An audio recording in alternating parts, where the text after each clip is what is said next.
자, 일단 얘는 접근 방법을 만약에 내가 이거를 아예 작품을 모르겠다. 근데 원래 같았으면은 평소 같으면 여러분들이 그러니까 지금 어쨌든 처음 하는 거잖아요. 그쵸?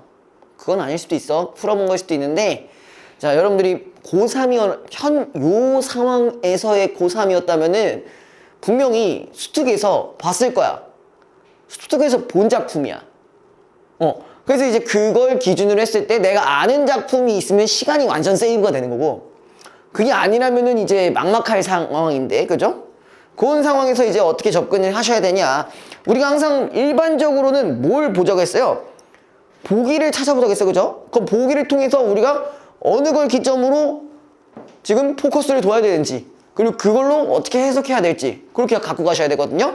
자, 일단 23번에 있는 거랑 27번에 있는 거 둘 다 보기가 마침 두 개나 친절하게 나와 있어요. 그죠? 그럼 요거 기준으로 자, 다 하고 그다음에 분석을 다시 해볼게요. 자, 23번에 보기 처음에 보시면요. 가에서 화자는 금강산으로 가는 길에서 만난 자연의 모습을 뭐라고 있다? 내면에 투영하여 형성하고 있다. 자, 그러면은 우리가 가는 포인트가 어떠냐? 기본적으로 뭐가 나온다는 거예요? 자연 풍경이 나온다, 안 나온다? 나온다.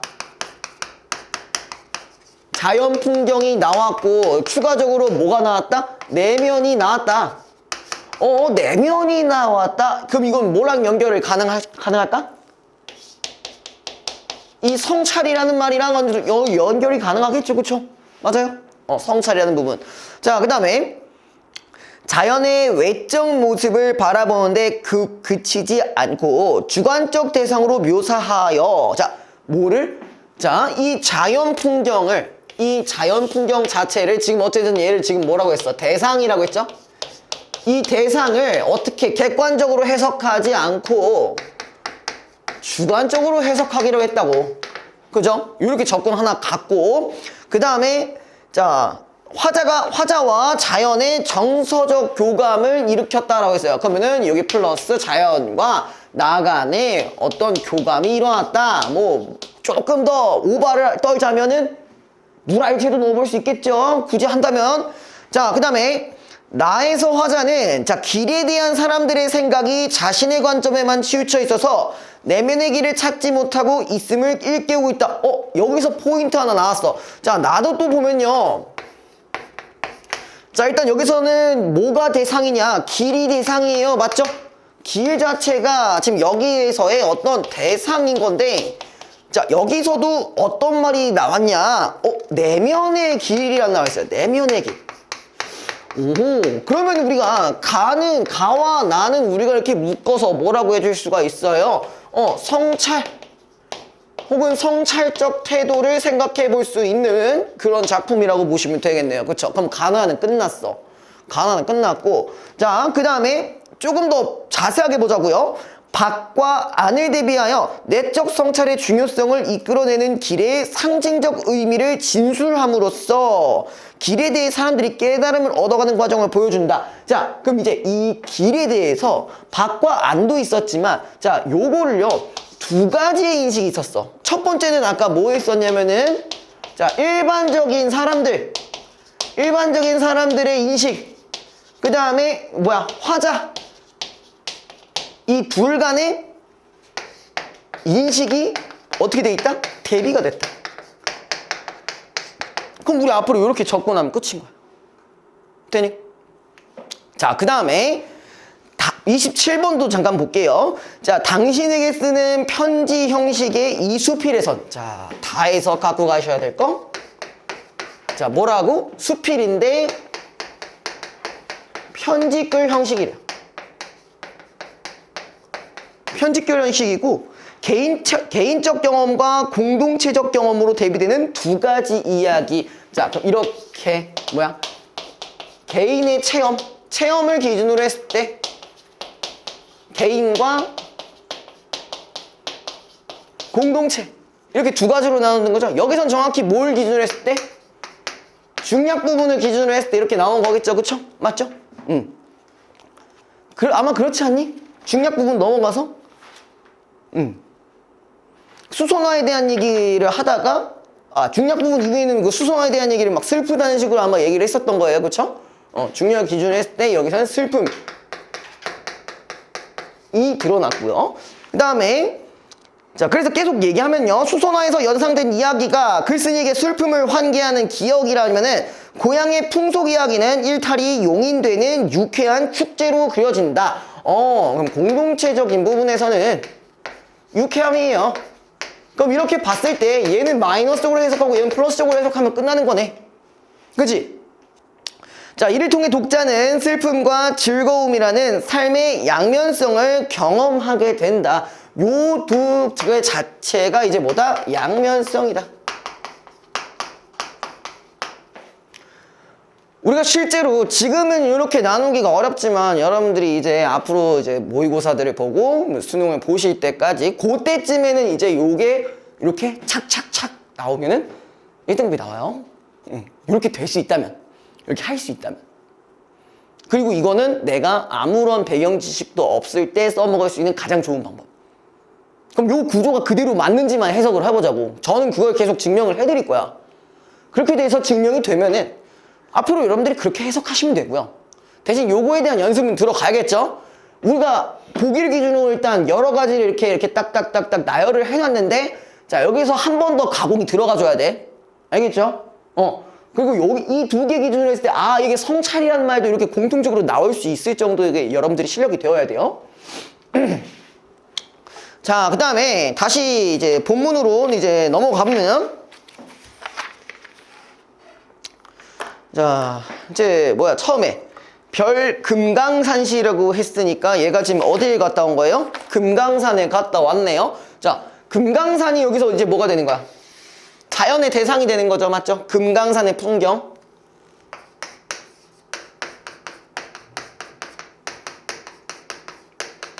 그럼 보통 금강산에 갔다 온 걸 가지고 했다라고 한다면 우리가 뭐까지도 넣어볼 수가 있냐?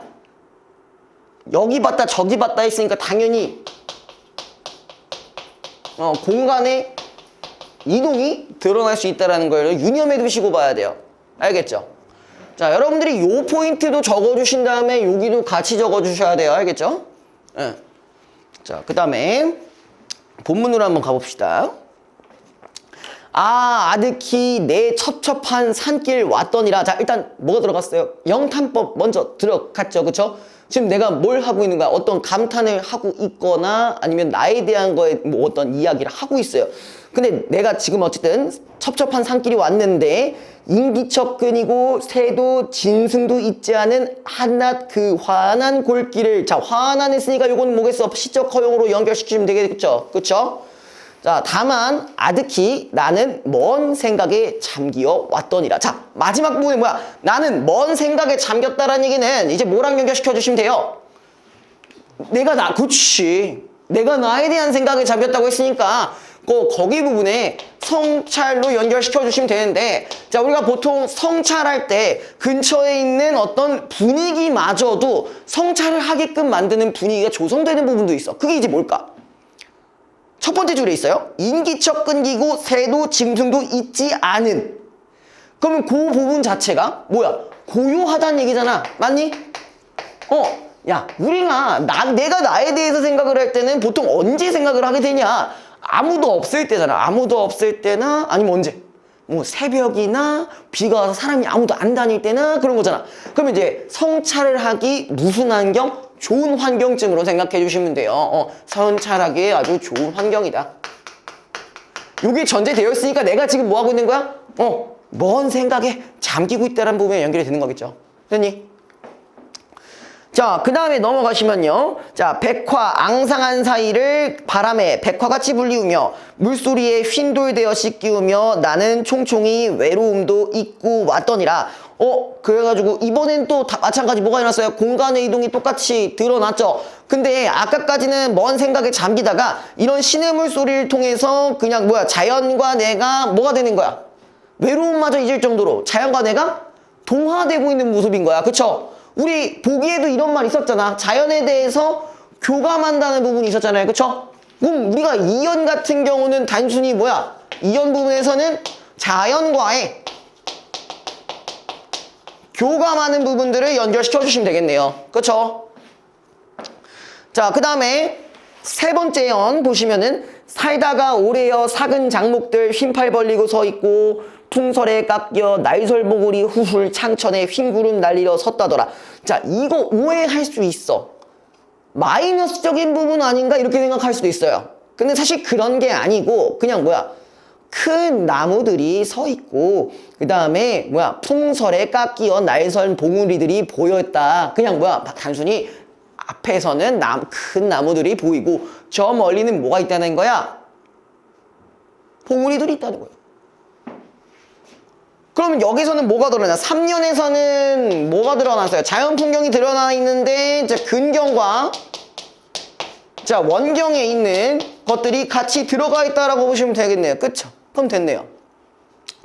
자, 그 다음에 4연 보시면은 쏴 한종일 내에 쉬지 않고 부는 물소리, 아는 바람소리, 9월 고운 낙엽은 날리어 풀을 부른 다음에 위에 흐르르르 낙화같이 지더니라. 자, 이거는 갖고 가야 될 게 뭘까요? 자, 일단 4연에서 뭘 갖고 가야 돼요? 기본, 뭐라고? 낙화? 이번에 표현상으로 물어볼게. 내용만 말고 표현상으로 물어볼게. 아까 보니까 막 소리들이 있고, 그죠? 물소리, 바람소리야. 그럼 당연히 뭐야? 청각적 심상 있죠, 그죠? 청각적 심상 있고, 그 다음에 그 밑에 흐르라는 부분을 봤을 때 우리가 음성상징어 같이 넣어줄 수 있겠죠. 요 포인트 갖고 가시면 돼요. 그럼 여기 내용적인 부분들이 뭐가 있냐? 물소리와 바람소리가 들리고 뭐야, 푸른 담 위에 낙화자같이 지고 있다. 그럼 여기는 대충 막 우리가 계절적 배경으로 봤을 때 가을 정도로 보시면 되겠네요. 그죠? 그 다음에 넘어가시고요. 어젯밤 잠자던 동해안 어촌 그 푸른 밤하늘에 자, 나는 장엄이 부러진 허다한 바다의 별을 보았느니. 자, 그러면 이 얘기는 뭐예요?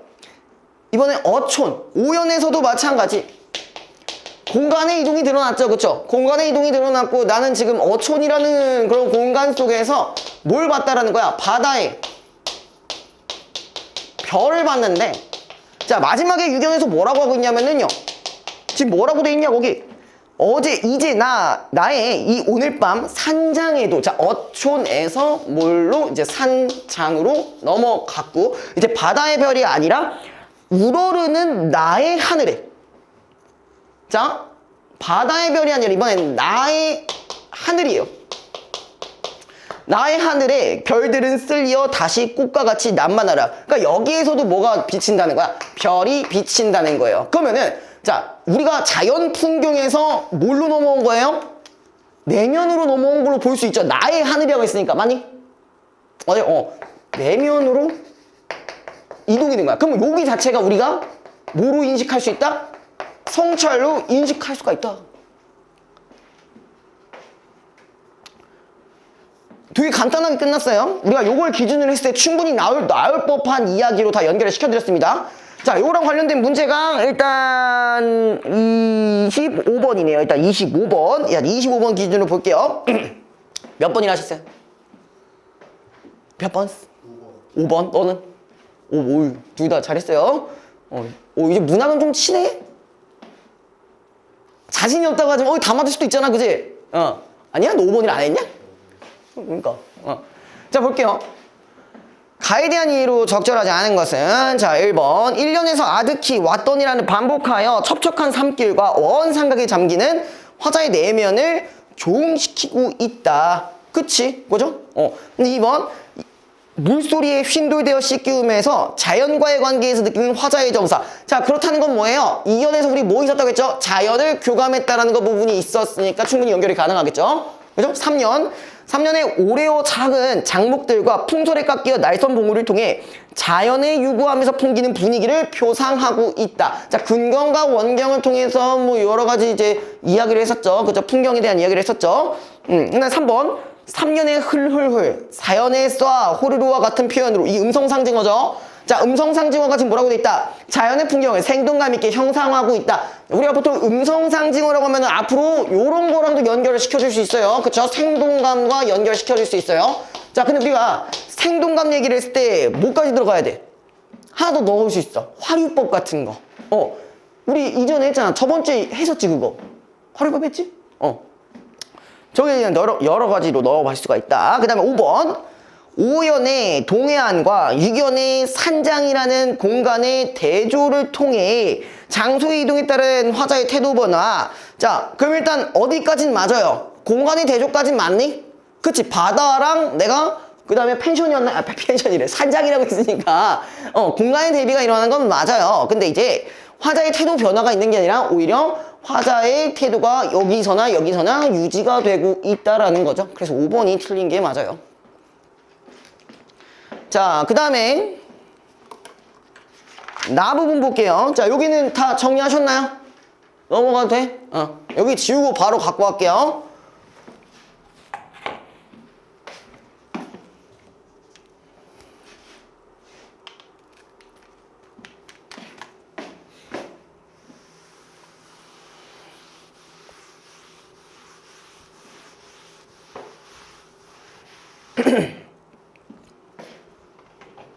자, 나 부분.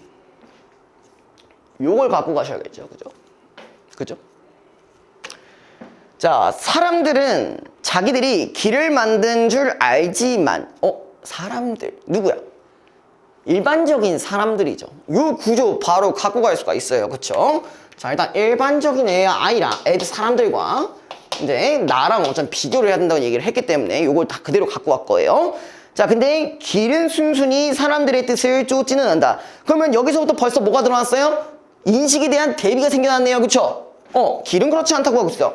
그 다음에 사람을 끌고 가다가 문득 벼랑 앞에 세워 낭패시키는가 하면, 자, 그쪽은 1번이라고 또 해주시고요. 1번. 그러니까 나는 지금 어땠어? 길이라는 걸 봤을 때 순순히 복종을 하지 않는다. 순순히 따라오지 않는다. 라는 거에 대한 사례 1번이죠. 그쵸? 그 다음에, 자, 넘어가면요. 큰 물의 우정 제 허리를 동강내어 사람이 부득이 저를 버리게 만들기도 한다. 거기가 사례가 2번이겠네요. 그쵸? 얘 인식에 대한 근거입니다. 그쵸?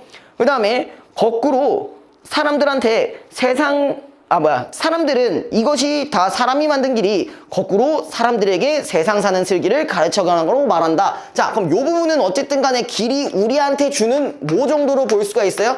시련 정도로 볼 수 있죠. 맞죠? 근데 여기 부분에 대해서 다시 일반적인 사람들에 대해서는 뭐라고 얘기를 했냐? 이렇게 얘기했죠. 슬기를 가르치는 거. 세상 사는 법을 알려준다. 근데 우리가 뭐라 했어? 일반적인 사람들의 인식은 아니라고 했잖아. 그치? 그렇게 생각하면 안 된다고 했잖아요. 그죠? 자, 그래서 길이 뜻이 거기 있는 줄만 알지 길이 사람을 밖에서 안으로 끌고 들어가 스스로를 깊게 들여다보게 한다는 것을 모른다. 자, 그럼 길의 뜻이 거기 있는 줄로만 알지는 일반적인 사람의 인식이고, 그죠? 그 밑에 있는 것들은 뭐예요?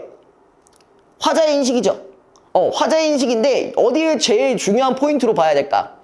스스로를 깊이 들여다보게 한다는 거. 그죠? 그럼 요 부분에서 이미 끝났네요. 그럼 길이라는 것은 내가 뭘 해야만 볼 수 있다라는 거야?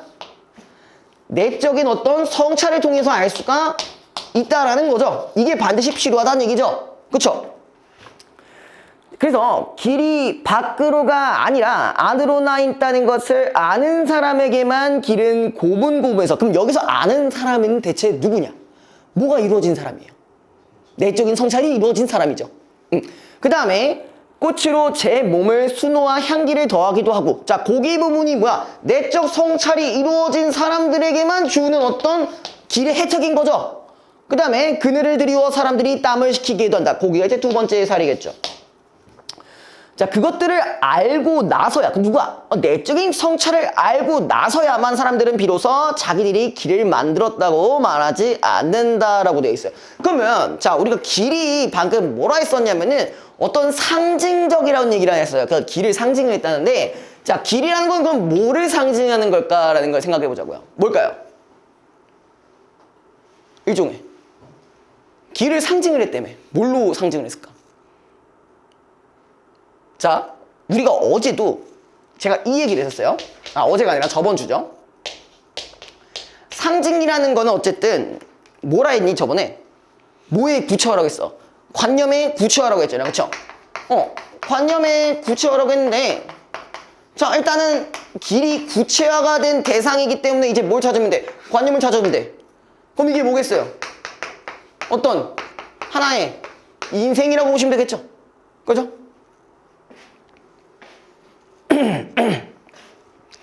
그러면은 우리가 자, 나 부분도 해결이 됐어요.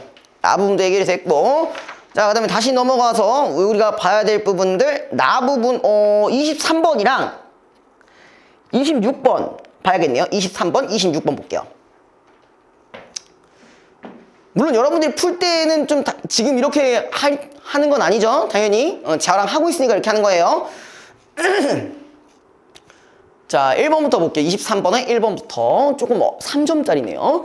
자, 가는 환한 골길과 백화 앙상한 사이를 통해 화자가 여정 속에서 만난 자연의 모습을 묘사하고 있다. 맞죠? 그거는 묘사하는 부분이 복이랑 연결될 겁니다. 자, 2번 가는 자, 바다의 별들과 하늘의 별들을 통해 화자의 내면에 투영된 자연. 이렇다는 건 뭐야? 내면에 투영됐다는 건 화자 쪽이랑 자연 쪽이랑 비슷하다는 얘기죠. 거기에 대한 주관적인 인상을 형상화하고 있다. 맞네요. 그러면 3번. 이거 아직 내가 답 안 했지? 자, 몇 번이라 했냐? 너는? 너부터 물어볼게. 몇 번? 4번? 너도? 네. 맞아요. 자신감을 가지라니까? 동균아, 문학에선 자신감을 가져. 비문학은 좀 그렇긴 한데 문학은 자신감을 가져. 3번. 벼랑 앞에서 낭패를 겪는 사람들의 상황을 보여주면서 그거 있었죠? 자신의 관점으로만 길을 이해한 사람들을 일깨우려고 했다. 그쵸? 얘네들이 이렇게 생각하고 있었으니까 이걸 깨우치려고 이렇게 말을 한 거잖아. 맞죠? 자, 그 다음에 4번. 나는 세상 사는 이치에서 내면의 길을 찾아내어 내적 성찰을 이끌어낸 사람들의 생각이 아니라 세상 사는 이치는 다 누구였어요? 이 새끼였잖아. 그죠? 그러니까 전혀 다른 거죠. 4번이 틀렸어요. 잘했어요. 자, 5번. 가는 꽃과 같이 난만하여라에서 나는 꽃으로 제 몸을 수놓아 향기를 도하기도 하고 해서 대상에 대한 화자의 긍정적인 태도를 엿볼 수 있다. 그렇죠? 이 자연에 대해서 내적 성찰, 처음에는 이 자연에 대해서 내적 성찰을 하는데 그걸 하려면 당연히 좋으니까 있겠고 얘도 마찬가지잖아. 내적 성찰이 이루어진 사람한테는 이럴 수 있다라는 거니까 연결이 충분히 되겠네요. 스탑은 4번이 되고요. 그 다음에 뭐가 있냐? 26번 볼게요. AF에 대한 이해로 적절하지 않은 것은 자, 이거 몇 번이라 했어요? 동균이? 몇 번? 26번. 4번? 확실해? 자신 없어 또? 너는? 1번. 동균아, 네가 맞았어. 4번이에요? 왜인지는 보자고요. 자, A에서 F에 대한 이해로 적절하지 않은 것은 자, 근데 자, 성현아, 네. 어쨌든 요 부분에 대해서는 제가 설명을 드렸죠. 그렇죠? 이제 이걸 보면 이해가 될 거야 아마. A에서 길이 사람들의 뜻을 쫓지 않는다는 진술의 구체적인 양상이라는 건 뭐예요? 근거잖아. 그치? 그래서 제가 뭐 들었어? 사례 1, 2 들었지? 근거라고 했죠? 맞죠? 그럼 바로 연결되죠. 이해됐어? 자, 그 다음에 2번. B에서의 경험을 C에서 사람들이 어떻게 수용하는지. 그치? 슬기를 가르치는 거다. 세상 사는 거다. 뭐 이러면서 얘기했잖아. 그럼 이것도 연결될 거고요. 충분히. 그죠? 이해됐어? 네. 안 됐어? 됐어요. 3번. C의 사람들이 미처 깨닫지 못한 바가 무엇인지를 뒤에서 밝히고 있다. 뭐야? 아는 줄, 거기 있는 줄로만 알지. 깊게 들여보게 한다는 건 모른다. 연결되잖아요. 그죠? 4번. 이와 같이 제 뜻을 굽혀 사람에게 복종하는 길의 모습은 비와 대비되고 있다.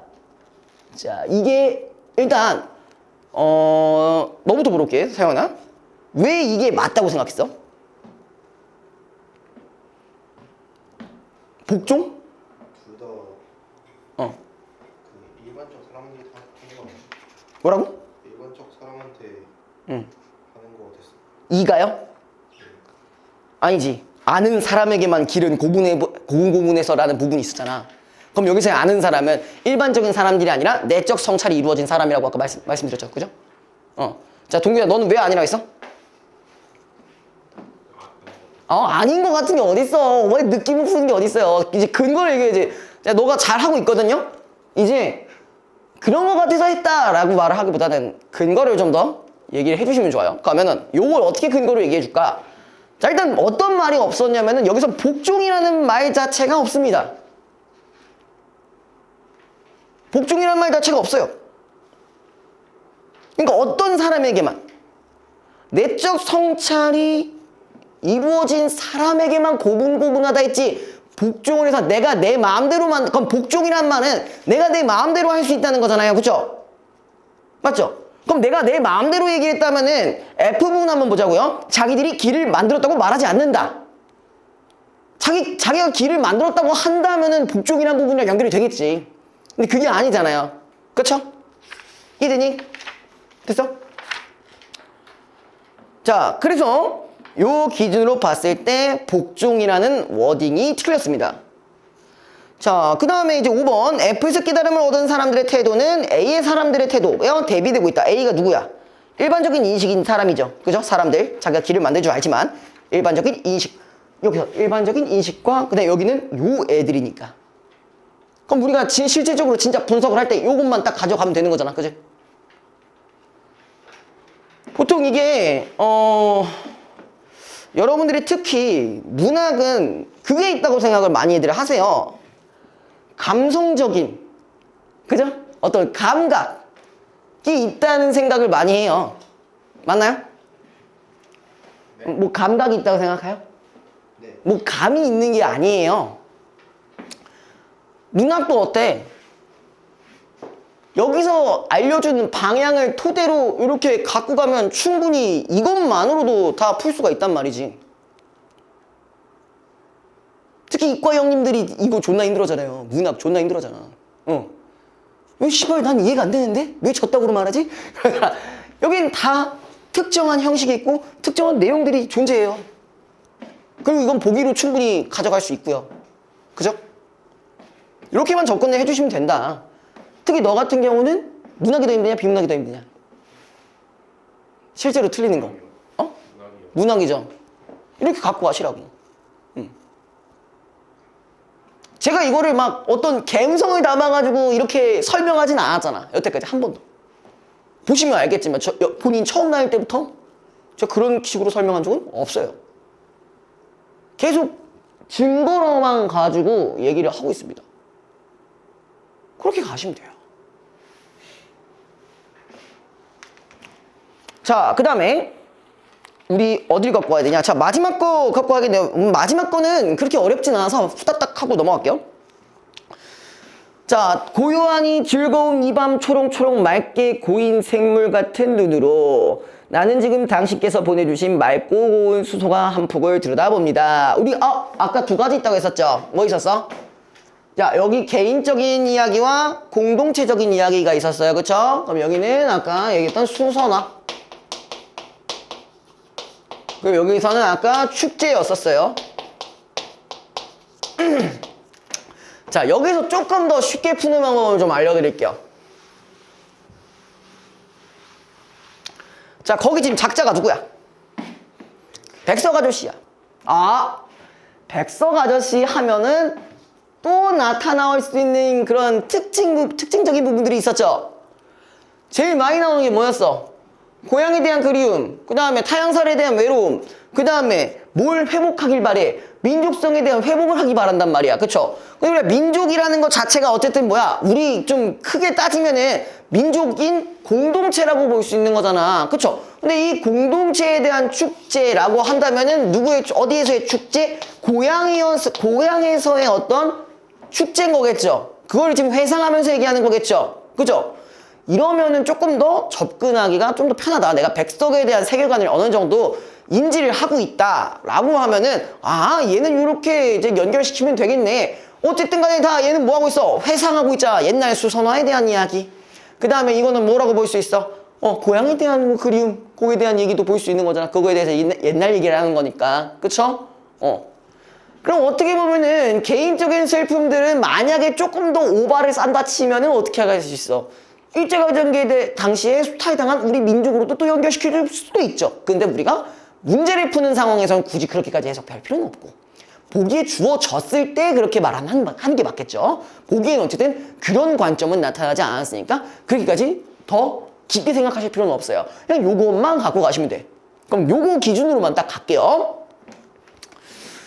자, 아무튼 그 수소나 폭을 들여다보고 수소나 얘기를 하고 있으면서 들여다보더라니 그윽한 향기와 새파란 꿈이 안개같이 오르고 또 노란 슬픔이 연기같이 오릅니다. 아, 이제 여기서부터 뭐가 드러나는 거야? 아, 이제 슬픔이 드러나겠네. 이렇게 생각하면 되는 거죠. 그죠? 그 다음에 나는 이제 이 긴 밤을 당신께 이 노란 슬픔의 이야기나 해서 보내도 좋겠습니까? 남쪽 바닷가 어떤 낡은 항구에 처녀 하나를 나는 좋아했습니다. 머리가 까맣고 눈이 크고 코가 높고 목이 패고 키가 호리낭창하였습니다. 뭐 요거는 그냥 물어보시면 돼요. 외항묘사로 보시면 되겠죠. 그죠? 자, 그 다음에 어느 해 6월이 저물게 오는 무더운 밤에 처음으로 글을 안 나는 여러 아름다운 것에 글을 견주어 보았습니다. 당신께서 좋아하는 산새에도 해오라비에도 또 진달래에도 또 산호에도 뭐 나열과 열거가 드러났죠. 그쵸? 그러나 나는 어리석어서 아름다움이 닮은 것을 골라낼 수 없었습니다. 총명한 내 친구 하나가 그를 비겨서 수선이라고 하였는데 그제는 나도 기뻐서 그를 비겨 수선이라고 하였습니다. 근데 그러한 나의 수선이 시들어갑니다. 그렇다는 건 뭐예요? 이별했다는 얘기죠. 뭐 꼭 사랑이 이루어져서 이별했다기보다는 여기서 뭐라고 돼 있냐, 그는 20을 넘지 못하고 또 거기 동그라미 가슴이 병을 얻었습니다. 그러니까 얘가 개인적으로 슬퍼하는 이유는 결론적으로 뭔 거야? 좋아하는 대상이 있었는데 어떻게 된 거야? 병을 얻어서 우리가 뭘 할 수밖에 없어. 이별을 할 수밖에 없는 상황이었던 거잖아. 그죠? 그래서 슬픈 거죠. 여기서는 그걸로 연결이 가능하네. 그럼 여기서는 개인적 경험을 통해 슬픔을 드러내고 있다라는 부분을 연결시킬 수가 있고요. 자, 그 다음에 이 이야기는 이만하고 나의 노란 슬픔이 더 떠오르지 않게 나는 당신의 보내주신 맑고 고운 수선화의 폭을 지워놓아야 하겠습니다. 그럼 이제부터 그 뒤에부터 뭐가 드러나는 거예요? 자, 여기로 넘어가면서 뭐가 드러나는 거야? 어떤 분위기가 전환되는 부분들이 나오겠네요. 그쵸? 왜? 여기가 마이너스에서 플러스로 이끌어가는 거니까. 그쵸? 그럼 이 부분에서 분위기 전환이 있다라는 이 포인트 기억을 해주시고, 자, 그 다음에 뭐가 있냐? 밤이 아직 살 때가 멀고 또 복박을 먹을 때도 아직 되지 않았습니다. 이제 나는 어머니의 바느질 그릇이 있는 데로 가서 무쇠헝겊이나 얻어다가 알록달록한 가식이나 만들면서 이 남은 밤을 당신께서 좋아하실 내 시골 육보름밤의 이야기나 해서 보내도 좋겠습니까? 자, 지금 뭐해서? 내 시골이라고 돼 있네. 그죠? 그럼 여기가 이제 뭐야? 고향과 연결이 가능하겠네. 고향에 대한 회상이네요. 그죠? 그래서 육보름으로 넘어사는 방은, 자, 여기는 의외로 쉬우니까 간단하게 끝날 수 있어요. 집집이 인간으로 사랑으로 웃간에도 마둑간에도 다락방에도 허텅에도 고방에도 부엌에도 대문간에도 외양간에도 모두 째듯하니 불을 켜놓고 복을 맞이하는 밤입니다. 뭐 열거 존나 많이 나오죠. 그 다음부터. 그죠? 거의 뭐랑 비슷해? 모닥불이라는 시랑 비슷해요. 개도 들어갔고 돼지 들어갔고 모두 다 씨발 모닥불 앞에 다 존나 모여있잖아. 근데 여기서 보통 이렇게 단체로 모여있다라는 얘기는 민족성이라는 부분이랑 연결시킬 수가 있어요. 자, 그 다음에 또 어디가 있냐? 달 밝은 마을의 행길 이대로는 복덩이가 돌아다닐 것도 같은 밤입니다. 닭이 숫잠을 자고 개가 밤물을 먹고 도야지 깃을 들썩이는 밤입니다. 새학시 처녀들은 새 옷을 입고 복무를 기는다는 벌을 건너기도 하고 고개를 넘기도 하여 부잣집 우물로 가서 반동의 옹패기에 찰락찰락 물은 길어오며 별같은 이야기를 자깔자깔하는 밤입니다. 새학시 처녀들은 또 복을 가져오느라도 달을 보고 웃어가며 살쾡이같이 여우같이 부잣집으로 가서는 날쌔기도 하게 기왓골에 기왓정을 벗겨오고, 좀 너무하네? 선 넘네 이 새끼. 아무튼 부엌에 소뚜껑을 들여오고 곱새 담에 집날을 뽑아오고. 근데 이런 것들은 지금 보니까 점점점 하면서 열거들이 졸라 많이 있잖아요. 그럼 이거는 우리가 그렇게까지 신경 쓰면서 볼 이유가 없네요. 자, 그러면 이렇게 허물없는 즐거움 속에, 여기가 제일 핵심이네요. 그죠? 허물없는 즐거움 속에 끼득끼득하는 그들은 산에서 내린 무슨 암찡승이 되어버리는 밤입니다. 지금 이걸 유쾌하게 풀어냈다. 이런 정월 대보름에 대해서 우리 고향에서 겪은 정월 대보름을 통해 유쾌함을 드러내고 있는 게 끝이에요. 자, 이제 마지막 것들 다 갖고 가야겠죠. 자, 1번 가와다의 공통점으로 가장 적절한 것은, 자, 이거 몇 번? 몇 번을 하셨어요? 성현이. 야이 뭐야? 공통점을 안 했니? 몇 번을 했어? 5번? 너는? 4번? 그러면 4, 5번부터 한번 까볼까요? 이 4번 선택하신 분 되게 많았어요. 항상 제가 같이 했을 때마다. 자, 일단 이 말이 좀 어려웠을 거야. 예스러운 종결 표현. 맞죠? 예스럽다는 게 뭔데? 예스럽다. 존댓말. 응. 좀 옛날 스타일이다. 옛날스럽다. 그리고 자, 이걸로 고풍스러운 느낌? 고풍스럽다라는 건 살짝 화려하면서도 오래된 느낌이에요. 그럼 그런 게 종결 표현이라고 했으니까 각 시의 마지막 부분들을 조금 어느 정도 보면 되겠네. 각 연마다의 마지막. 자, 가에 왔더니라, 섰더니라, 지더니라. 이거부터가 없네요. 그럼 몇 번 한 거예요? 22번이요. 22번이에요? 어. 아 그래요? 뭘로 본 거야? 24번. 22번. 너 그럼 그건 몇 번이야? 22번은? 2번. 너는? 22번 맞지? 그리고 또 나에서도 막 앉는다, 뭐 한다, 말한다 이렇게 있고요. 그 다음에 다에는 뭐 좋겠습니다, 하였습니다, 뭐 하는 밤입니다, 하겠습니다 이런 게 있네요. 굳이 얘기를 하자면 다는 그럴 수 있다. 다는 그럴 수 있다라고 보지만 가까지도 그렇게 볼 수 있겠네요. 근데 뭐가 틀렸나? 나는 아니죠. 그렇죠? 그런 말투가 아니야. 한다 이렇게만 끝났어요. 그러니까 4번 같은 선지를 갖고 가실 때 어떻게 봐야 돼요? 종결 표현을 봤어야지. 종결 표현의 속성을 봤어야지. 자, 그럼 2번 볼게요. 2번을 하셨으니까 자, 과거를 회상하는 방식으로 현재의 의미를 나타내고 있다. 자, 과거 회상이요. 과거 회상 뭐 가는 굳이 얘기하면은 어떤 자연에서의 체험을 통해 뭐 나랑도 연결시키는 거니까 과거 회상이라고 볼 수 있겠네. 자, 근데 나는 어때? 과거 회상을 가지고 얘기했나? 그냥 길에 대한 속성만을 가지고만 얘기했잖아요. 근데 그 일반적 사람들을 자신이 느낀 대로 하는 거면 그것도 과거에서 아니에요? 그렇게 볼 수는 없죠. 과거 회상이라고 한다면은 과거의 일이 나와야 되는 거잖아. 그치? 자, 그럼 만약에 그것도 그렇다 쳐보자. 쳐보고 자, 다에서는 확실히 과거 회상이 맞죠? 그럼 그 기준으로 봤을 때 자, 옆에 있는 현재의 의미를 나타내고 있다. 있어요? 현재 의미 있어요? 현재 의미? 현재 이 순간에 대한 의미가 있냐는 거야. 다는 있죠. 근데 가도 어떻게 보면은 내가 성찰할 수 있게 해야 되는 그건 거라고 볼 수가 있겠지. 근데 나 같은 경우는 현재 살아가는 사람을 기준으로 하는 건 아니잖아. 그죠? 그러니까 제가 항상 얘기하잖아. 선지에 대해서 꽂혀있지 말라고. 한 포인트에 꽂혀있지 말라고. 두 개로 보라고. 그래서 나누라고 한 거야. 과거를 회상하는 방식을 통해서 현재의 의미를 나타내고 있는지 그걸 보셔야 되는 거지. 자, 1번이 정답이에요. 이거 찾기 졸라 힘들었어요. 많이 못 찾습니다. 빗대어 표현하는 방식. 일단 뭐가 있냐. 자, 1번 가에서는 뭐가 있을 것 같아요? 가에서 2연해 보시면은 바람에 백화같이 불리우며 이거 일단 있네. 그죠? 비유법이죠. 자, 나에는 어디 있어요? 나에서 한번 찾아봐요.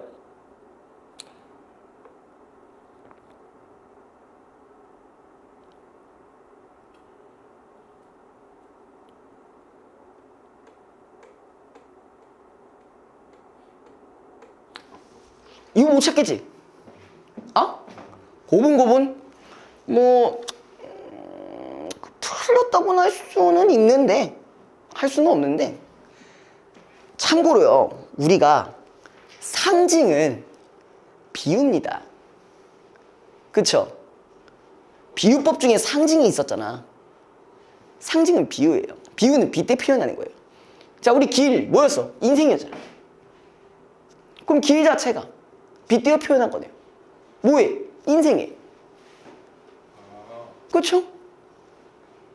우리가 상징이 비유라는 걸 기억을 하고 있었다면 충분히 맞출 수 있는 문제예요. 그 다음에 다는 뭐야? 다에는 어디 있나? 찾아볼 수 있나요? 세 번째 줄 있네요. 그윽한 향기와 새파란 꿈이 안개같이 오르고 같이 있잖아요. 그죠? 대부분 이 문제 되게 많이 틀렸어요. 상징이라는 게 비유라는 걸 알았다면 충분히 찾을 수 있는 문제였다. 그러면 또 옆에 것도 봐야죠. 대상의 속성을 드러내고 있다. 자연에 대한 대상의 속성 뭐야? 내가 내면을 성찰할 수 있게 하는 어떤 무언가죠. 길은 인생이고 다에서의 수선하는 슬픔, 그 다음에 육보름날 거기는 호향, 고향에서의 어떤 즐거움, 그런 거잖아요. 그죠? 이해되니? 자, 그 다음에 이제 뭐 봐야 되냐? 24번 볼게요. 자, 24번을 이제 몇 번이라 했다고 아까? 5번? 너는? 5번 맞아요. 어우, 잘하네요.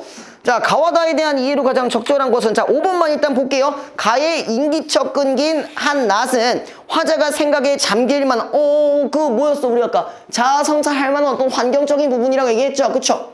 그 다음에 다의 아직 셀 때가 먼 이 남은 밤은 이 얘기가, 그랬으니까 이야기를 계속할 만한 시간. 그렇지. 그 부분에서 이제 뭐가 들어가? 개인에서 공동체로 넘어간 거잖아. 맞니? 그럼 이제 답이 5번이 되겠네요. 자, 그럼 27번 볼게요. 야, 27번 몇 번이나 하셨어요? 너는? 동균이는? 뭐? 2번, 3번 중에? 그래서 몇 번이었어? 빨리 결정해봐. 몇 번일 것 같아? 너의 줏대로 가봐.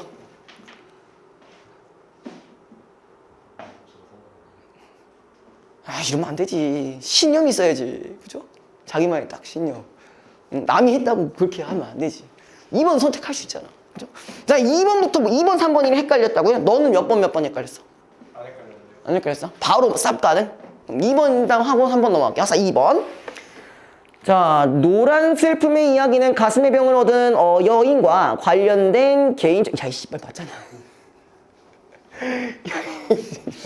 있잖아.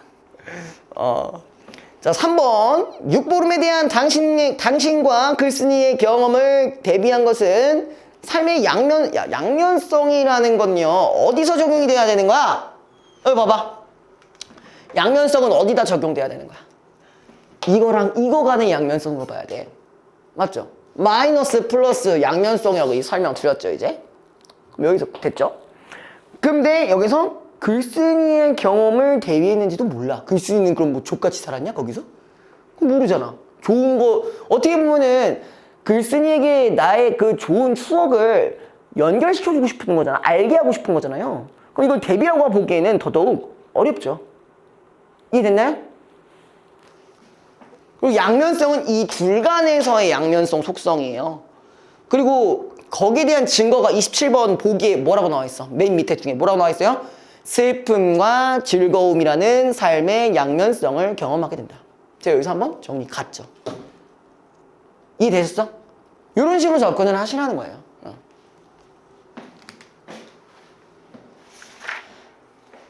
자, 일단 여기까지만 할까요? 여기까지만 하고 이따가 제가 개념 강의 좀 한다고 했잖아요. 개념 강의 쭉 이어서 다시 하고요. 그 다음에 봐봐. 여기 봐요. 여기 야. 왜요? 자신이 없어? 왜 자신이 없어? 야, 평시조랑 사설시조를 나누는 기준 뭐만 생각하면 돼? 시대적 배경만 생각하면 끝이야. 그치? 사설시조가 등장한 배경이 언제예요? 조선후기잖아. 조선후기 뭐가 있어? 제일 중요한 거 신분제. 기억하고 있죠? 내 말해줘야 기억하는 거야. 신분제의 모순이 있잖아요, 그죠? 그럼 신분제의 모순이 생기면서 그러면은 문학을 참여하는 사람들이 존나게 많이 늘어났단 말이야, 그죠? 그렇다 보니까 이제 작자 미상이 드러난 거고, 야, 그리고 평민들도 이런 시조를 적으려면은 조금 쉽게 가야 되잖아요. 평시조는 어때? 3.69 45자짜리 완전히 빽빽한 이 형식 안에서 써야 되는 거잖아. 근데 사설시조는 그럴 필요가 있어, 없어? 왜? 그렇지. 중장이 무제하니까 그런 거지. 이렇게 갖고 가야지. 물론 수능 때 그걸 제대로 써볼 일이 크게 많지는 않아요. 근데 이제 이런 걸 우리가 기본적으로 알고는 있어야 접근하기가 쉬운 거니까. 그럼 이렇게 사설시조의 형식이 나왔을 때 얘네는 그래도 일상적인 소재가 들어갔겠구나. 뭐 사랑이 들어갈 수도 있겠고 뭐 여러 가지 한탄이 들어간 걸 수도 있겠고 뭐 이렇게 생각할 수는 있는 거잖아요. 자, 그리고 이제 사설시조 같은 경우는 특히 표현에서 어디 부분에? 중장 부분의 표현이 되게 고정적이야. 뭐? 열고와 나열. 열거와 나열이 주로 들어가 있어. 왜? 그게 존나게 기니까. 그리고 항상 초장, 중장이랑 봤을 때 마지막 종장 부분이랑 내용이 대비되는 경우도 있어. 내가 씨발 여기서도 힘들고 여기서 존나 이래가지고 힘든데 사실 난 님이랑 이제 이별한 내가 더 힘들어 씨발로 막 이러면서 이런 거잖아. 그런 경우도 있고 또 어떤 경우도 있나요? 우리가 보통 일상적 소재라고 했을 때 그런 부분도 있지만 또 뭐도 있냐? 시대적 배경 생각해보면은 또 그때 당시에 탐관오리가 판을 쳤단 말이지, 그죠? 그럼 거기에 대한 비판적인 인식이 들어갈 수도 있어.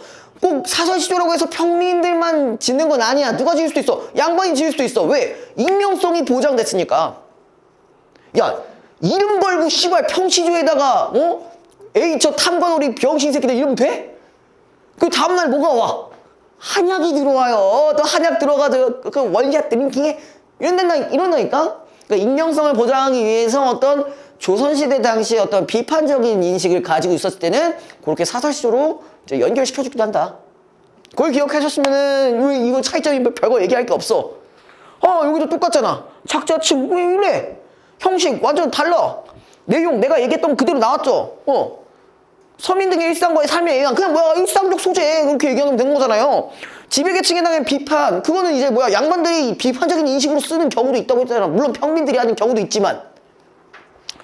근데 표현 같은 경우는 특히 이제 사설 평시조 같은 경우는 유계적 이념들이 많이 들어왔으니까 지조와 절개에 해당하는 어떤 사군자가 들어가는 경우도 있고 상징적인 부분들이 들어가는 경우도 있고 또 뭐도 있어. 그 금수 장난이고요. 어떻게 그런 것들이 들어갈 수 있다고 했었지만 자 여기서는 주로 뭐가 있냐? 사실적인 표현이 나타난다. 구체적이고 사실적이라는 얘기는 여러 가지 얘기들을 열거나 나열했다는 얘기랑 같은 맥락이에요. 그 다음에 또 마지막에 또 뭐가 있었냐? 풍자와 해악이 들어간다. 풍자라는 건 당연히 비판하는 부분이니까 아까 얘기했던 비판적 인식이랑 연결시키면 되고 해악이라는 건 뭐예요? 말 그대로 우스꽝스러운 부분인 거잖아요.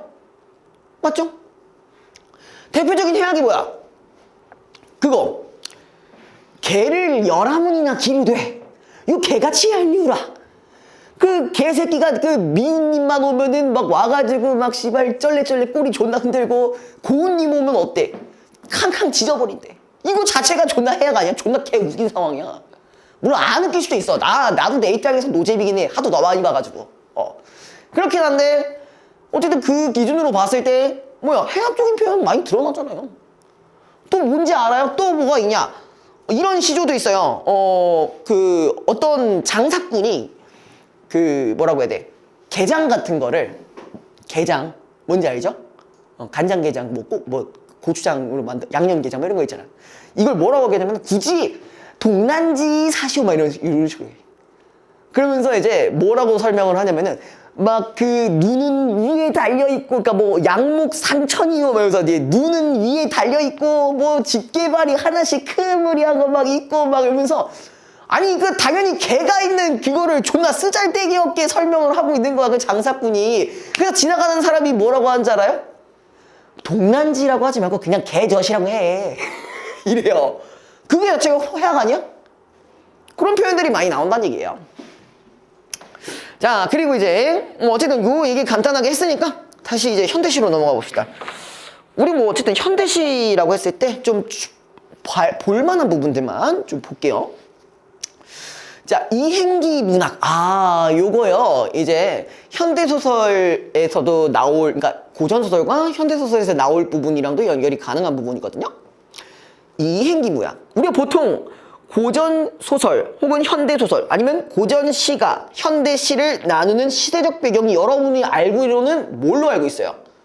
내가 말씀드린 부분 어떤 시기였어? 어떤 시대를 기준으로 여기가 고전, 여기가 현대 뭐였지? 이거 얘기해줬는데 그 찍어봐. 고려시대, 조선시대 일제강점기 씨발 있을 거 아니야. 뭐야 언제야? 1800이 왜 나와? 1800. 개혁. 그거 맞아. 엄밀히 이야기하면은 갑오개혁이 맞기는 한데 여러분들이 일반적으로 배우셨을 때는 일제강점기였을 거야. 단순히 나누면. 근데 방금 너가 얘기한 그 갑오개혁 포인트가 그때부터 일제강점기 가기 전이 이제 여기 말하는 이행기 문학이야. 이행기 문학이란 얘기는 한마디로 과도기적 문학이라는 얘기거든요. 과도기. 그러니까 어디서 뭘로 넘어가는, 자 여기서 고전에서 현대로 넘어가는, 일제강점기 이후의 시점 현대로 넘어가는 과도기에 해당한 부분이 이행기 문학이에요. 자 다시 정리해 드릴게요. 자 갑오개혁부터 언제 전까지? 일제강점기 전까지 요 시대에 해당하는 게 과도기예요. 여기 나와 있네. 씨발 이거 읽었냐? 어디요? 이거 읽었냐고 첫 번째 줄에 이거 읽었냐? 갑오개혁부터 1910년대를 말한다. 아니야? 알았어. 자, 반제국주의, 반봉건주의라는 시대적 요구를 반영하여, 자, 반제국주의 이건 뭐야? 제국주의. 어떤 강한 나라가 있고 그걸 신봉해야 된다가 제국주의. 봉건주의는 뭐예요? 그냥 쉽게 생각하면 돼. 꼰대. 그래도 조금 더 포인트를 집어주면 봉건 시대라는 얘기는 차별이 존재했다는 얘기입니다. 신분의 차별, 성별의 차별, 뭐 이런 것들이 존재했던 시대를 봉건 시대라고 합니다. 위아래가 확실히 나눠져 있는 시대를 봉건 시대라고 합니다. 자, 아무튼 요거를 반영했대. 그럼 그런 거에서 벗어난다는 얘기죠. 그럼 일단 뭐에서 벗어나서? 갑오개혁을 통해 뭐가 벗어난 거야? 일단 첫 번째, 이념이랑 사상적으로도 뭐가 된 거예요? 근대화가 된 거예요. 근데 우리 근대화된 게 이것만 있지는 않을 거 아니야. 또 뭐도 있을까? 제일 중요한 거 뭐가 바뀌어? 우리가 맨날 한복 입다가 갑자기 양복으로 갈아타.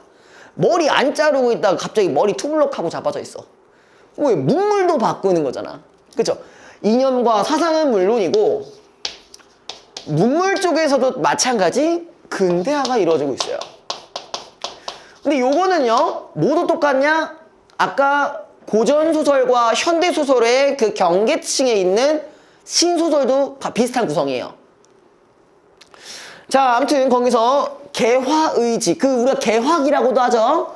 개화의지, 애국, 계몽, 민족의식 등을 내용으로 하는 작품들이 쓰였다. 대표적 양식으로는 개화가사, 창가, 신채시 등이 있으며 현대적 자유시가 등장하였다. 자, 그러면 얘가 말한 현대적인 어떤 자유시라는 게 뭘까? 이게 뭘까요? 자유시. 자, 자유시의 반대말 이거 맞춰봐. 뭘까? 자유시의 반대말 고전시가라고 하면 뒤집니다.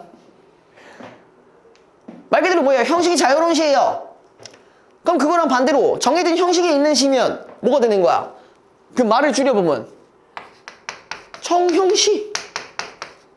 청형시. 그러면서 이전에도 그 얘기 했잖아요. 정형시 같은 경우는 외제율이 존재하고 그 다음에 자유시 같은 경우는 잠깐만 반대로 얘기했죠? 외형률이죠. 외형률. 그 다음에 내제율. 이런 게 존재한다고 얘기했잖아요. 외형률은 말 그대로 뭐야? 어떤 특정한 장르 속에서 드러나는 형식. 고려가요, 뭐 후렴구의 반복, 뭐 삼음보, 뭐 이런 것처럼. 그리고 시조했을 때는 3장 6구 45자. 그다음에 가사는 뭐야? 삼병보성, 서사, 본사, 결사 이런 거.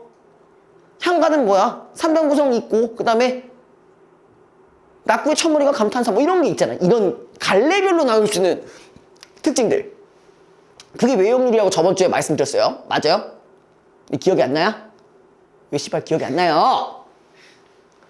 그랬었고 그 다음에 그러니까 우리가 여기에서 여기 부분에서 이제 뭘로 넘어간다는 거예요? 이쪽으로 넘어간다고 했어요.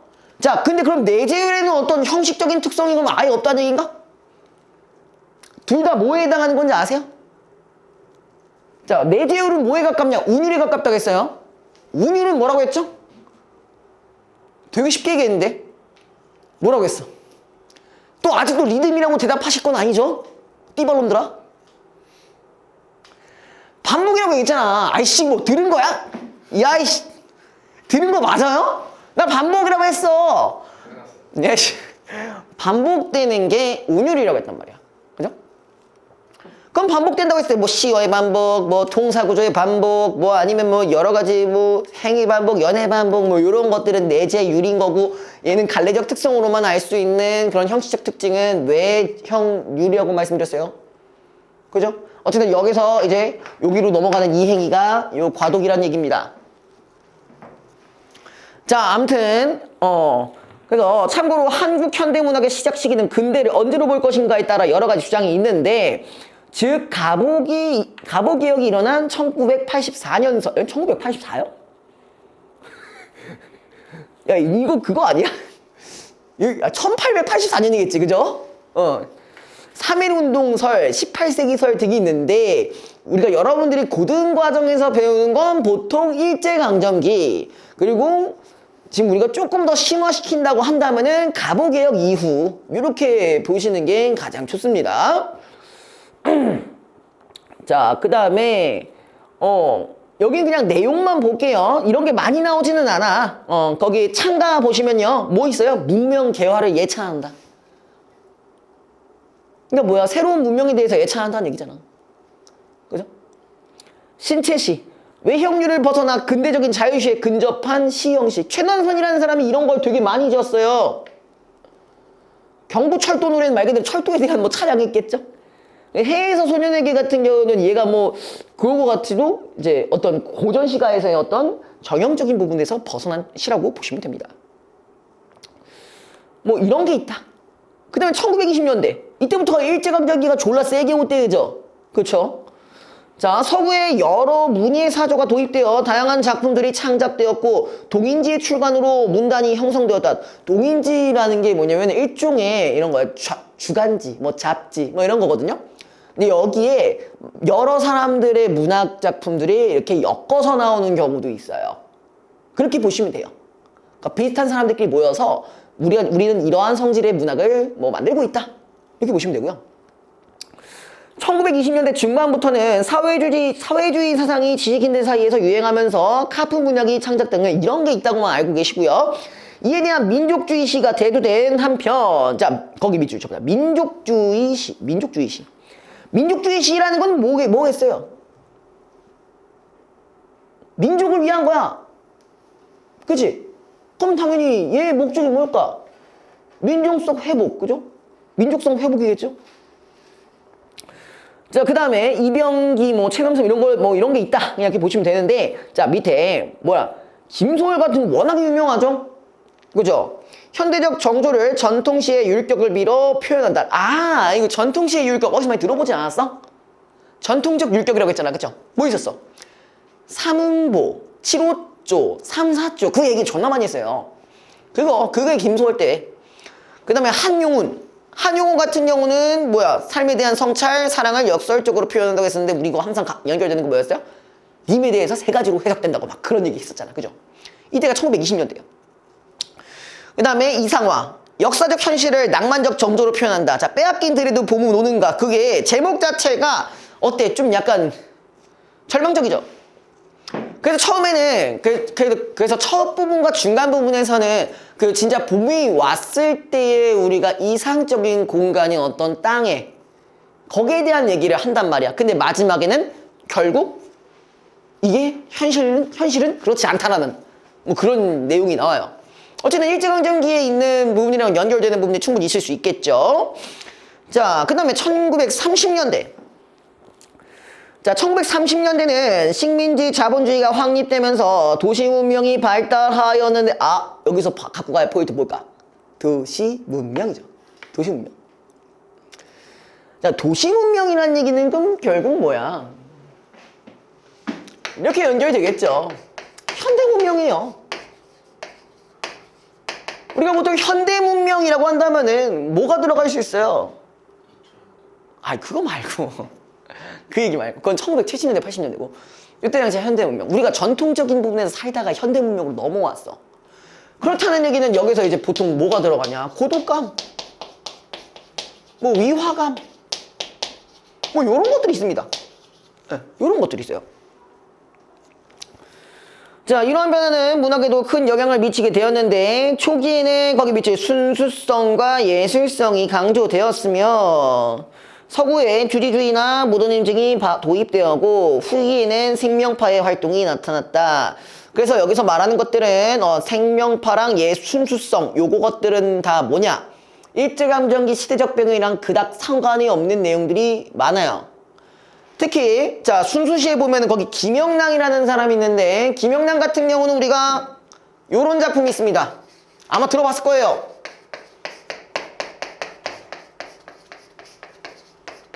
모란이 피기까지는 이거 기억나? 기억나?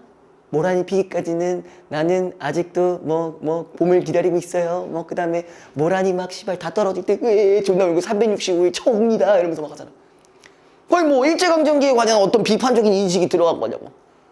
물론 우리가 어떻게 해석하냐에 따라 들어갈 수도 있겠지만 보통의 일반적인 내용으로 봤을 때는 그렇지 않다는 거죠. 그 다음에 그런 것들이 이제 뭐야? 순수시다. 라는 것만 알아두시다. 자, 그 다음에 모더니즘 시 인간 문제, 도시 문명들을 다룬다. 이미지즘이 나타난다. 그 정지용 그거는 권지용인데. 정지용은 뭐가 있어? 고향. 봐봐. 여기 봐봐. 정지용 씨 하면 유명한 게 뭐냐? 향수. 향수. 뭔지 알아? 유리창도 있고요.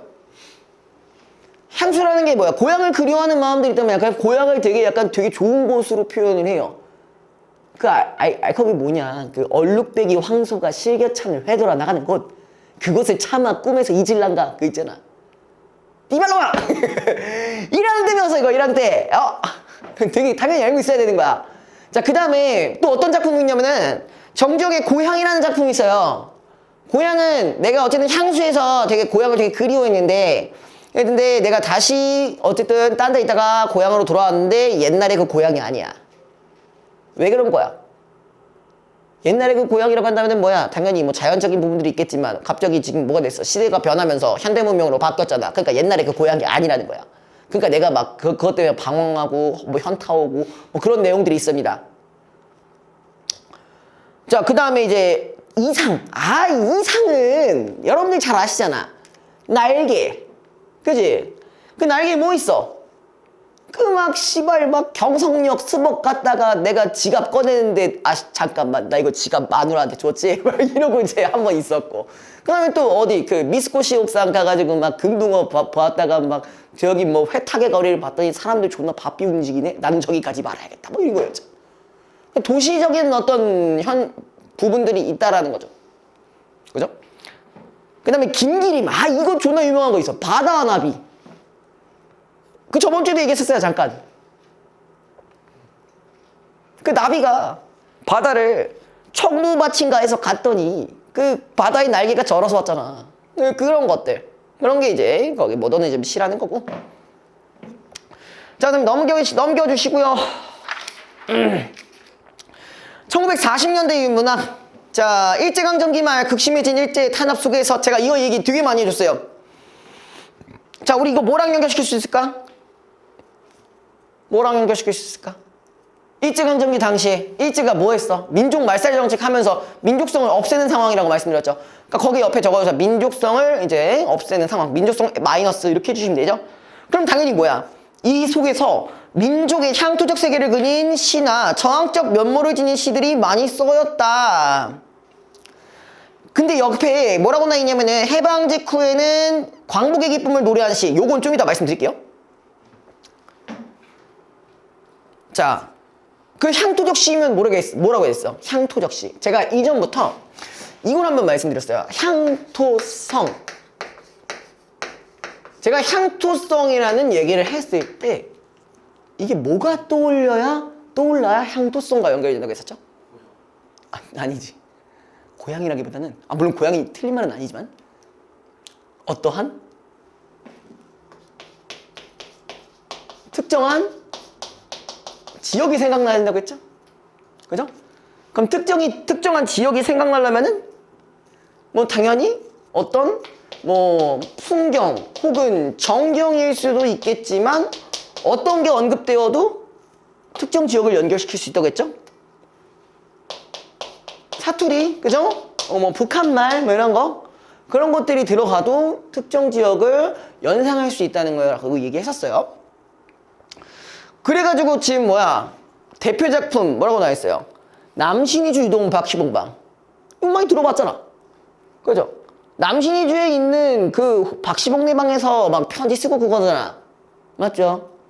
그러니까 특정 지역이 나왔죠. 그 다음에 뭐 오랑캐꽃 이건 아마 들어본 적은 없을 거예요. 옛날 수특에 나왔던 건데 뭐 오랑캐꽃의 약간 옛날 그 기원들을 막 얘기해 주면서 우리 민족성을 이제 다지는 약간 그런 거거든. 근데 그것도 어쨌든 간에 현재 우리 민족 그러니까 우리나라에서 서식하고 있는 애잖아. 이제 그렇게도 얘기했고. 근데 이용학의 대표적인 작품은 특히 그거죠. 그리움. 이거 뭐였냐? 기억나? 이거? 최근에 한 거야. 최근까지는 아닌가? 그 뭐야? 북쪽에 눈이 내리는가 뭐 이거 있잖아.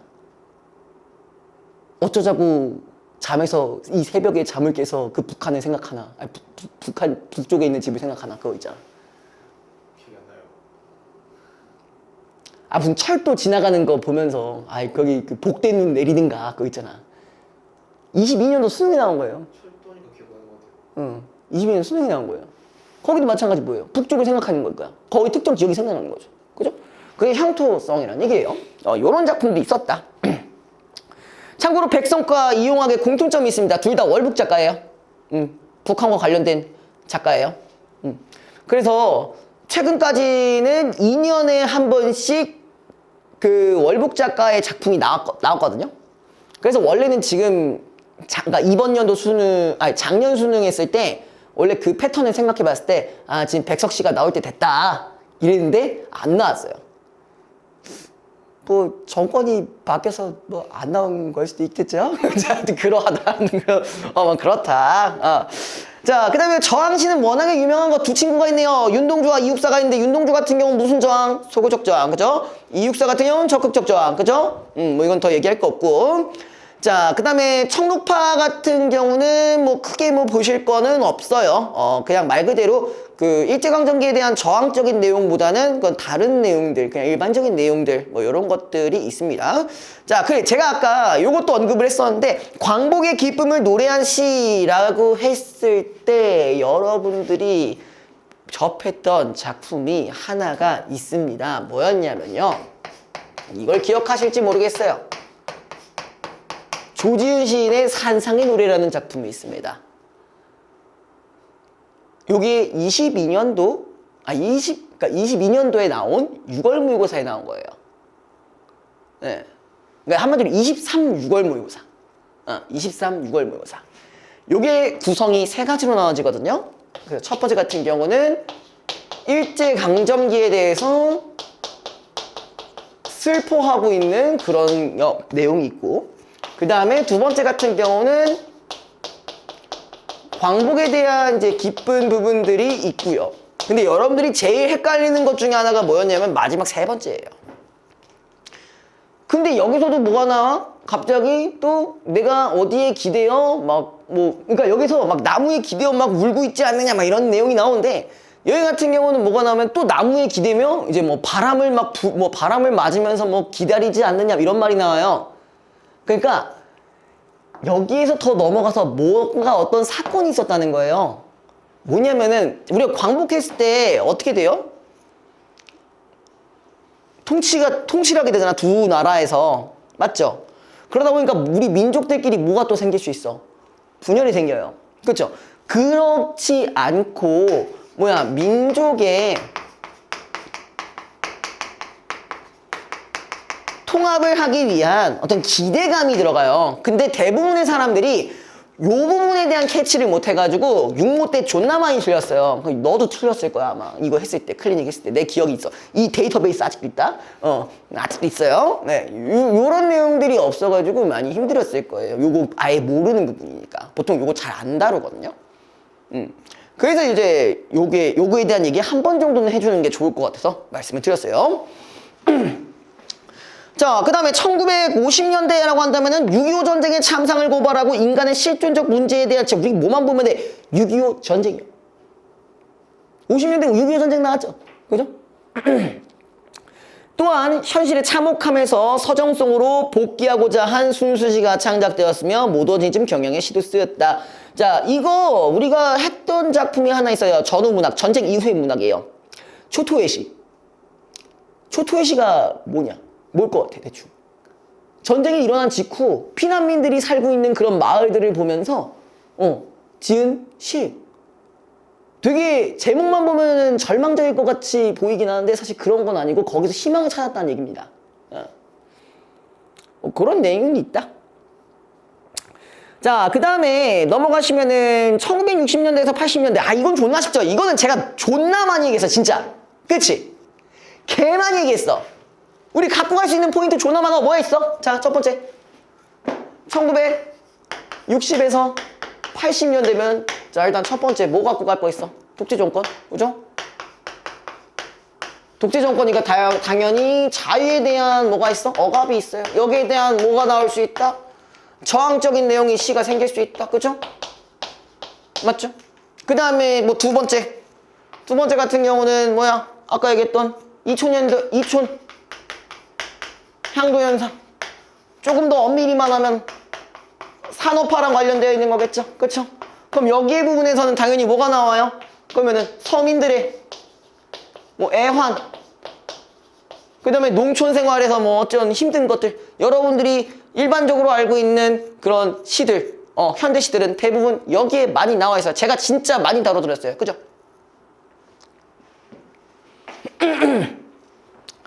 여기서만 봐도 알아. 제목만 봐도 기억하실 수 있어.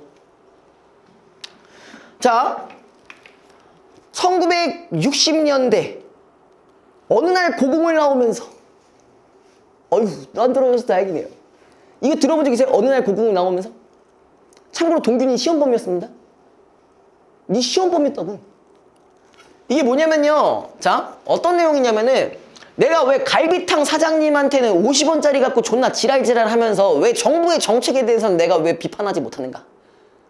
그러니까 이게 지금 요때 있었던 그런 시대 속에서 나는 왜 조그만 거에만 분노하고 왜 그런 나라에서 얘기하는 그런 것들에 대해서는 왜 저항하지 않느냐라고 자아성찰이 들어가 있는 시예요.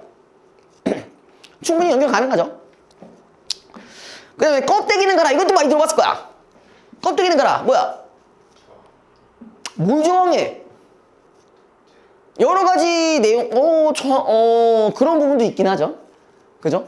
4.19 혁명 얘기도 나오고, 그죠? 5.18, 아니, 모르는 거야, 씨발. 아무튼 뭐 그런 것과 관련된 내용도 있었고, 그 다음에 민족성 회복에 대한 얘기도 있어요. 뭐가 있냐면은 어떤 남자랑 여자가 둘이 나오는데 둘 다 벗고 막 결혼해.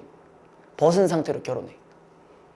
아사달과 아사녀가 있는데 둘이 뭐 한그러운 흙가슴을 껴안고 막 어쩌고저쩌고 막 이런 얘기를 해. 민족성에 대한 회복도 있고. 근데 또 뭐야? 전쟁에 대한 것도 약간 우리가 회복을 하길 바래. 모든 쇠붙이는 가라 막 이런 거잖아. 그게 여기 있었던 거예요.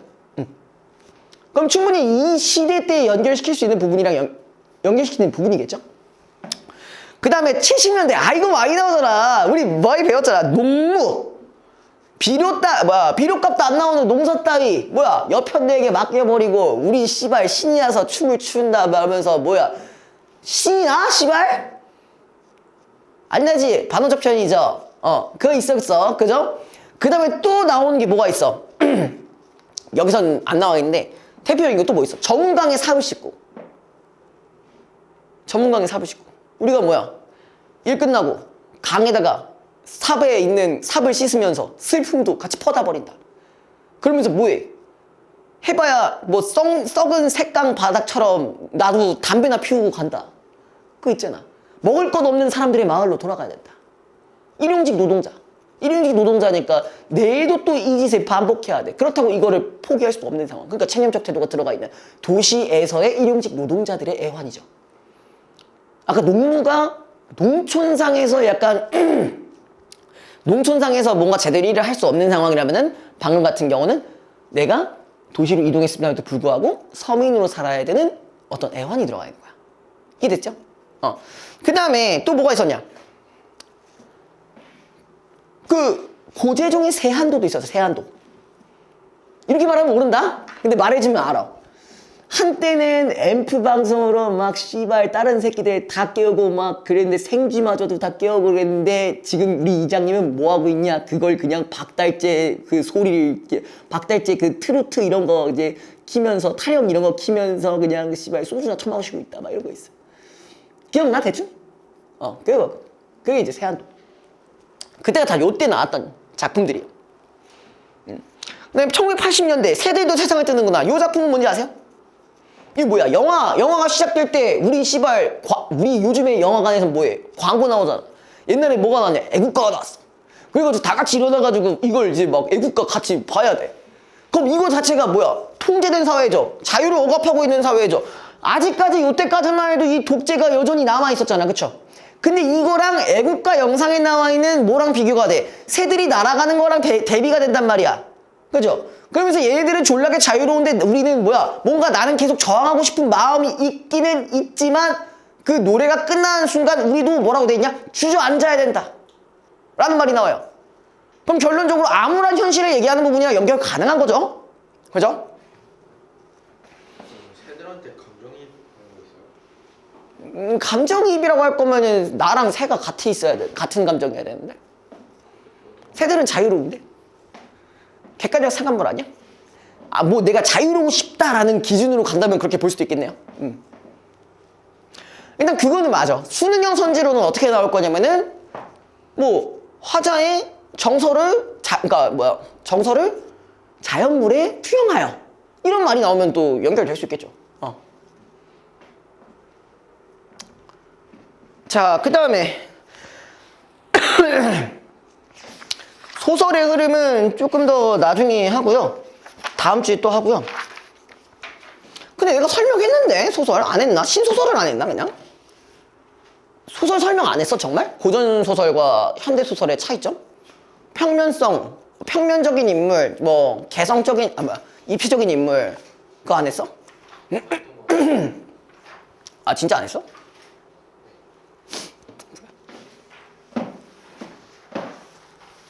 시간이 살짝 애매한데? 그럼 이건 다음 주에 합시다. 그 소설은. 어휘 좀 하고요. 그 다음에 비문학 넘어갈게요.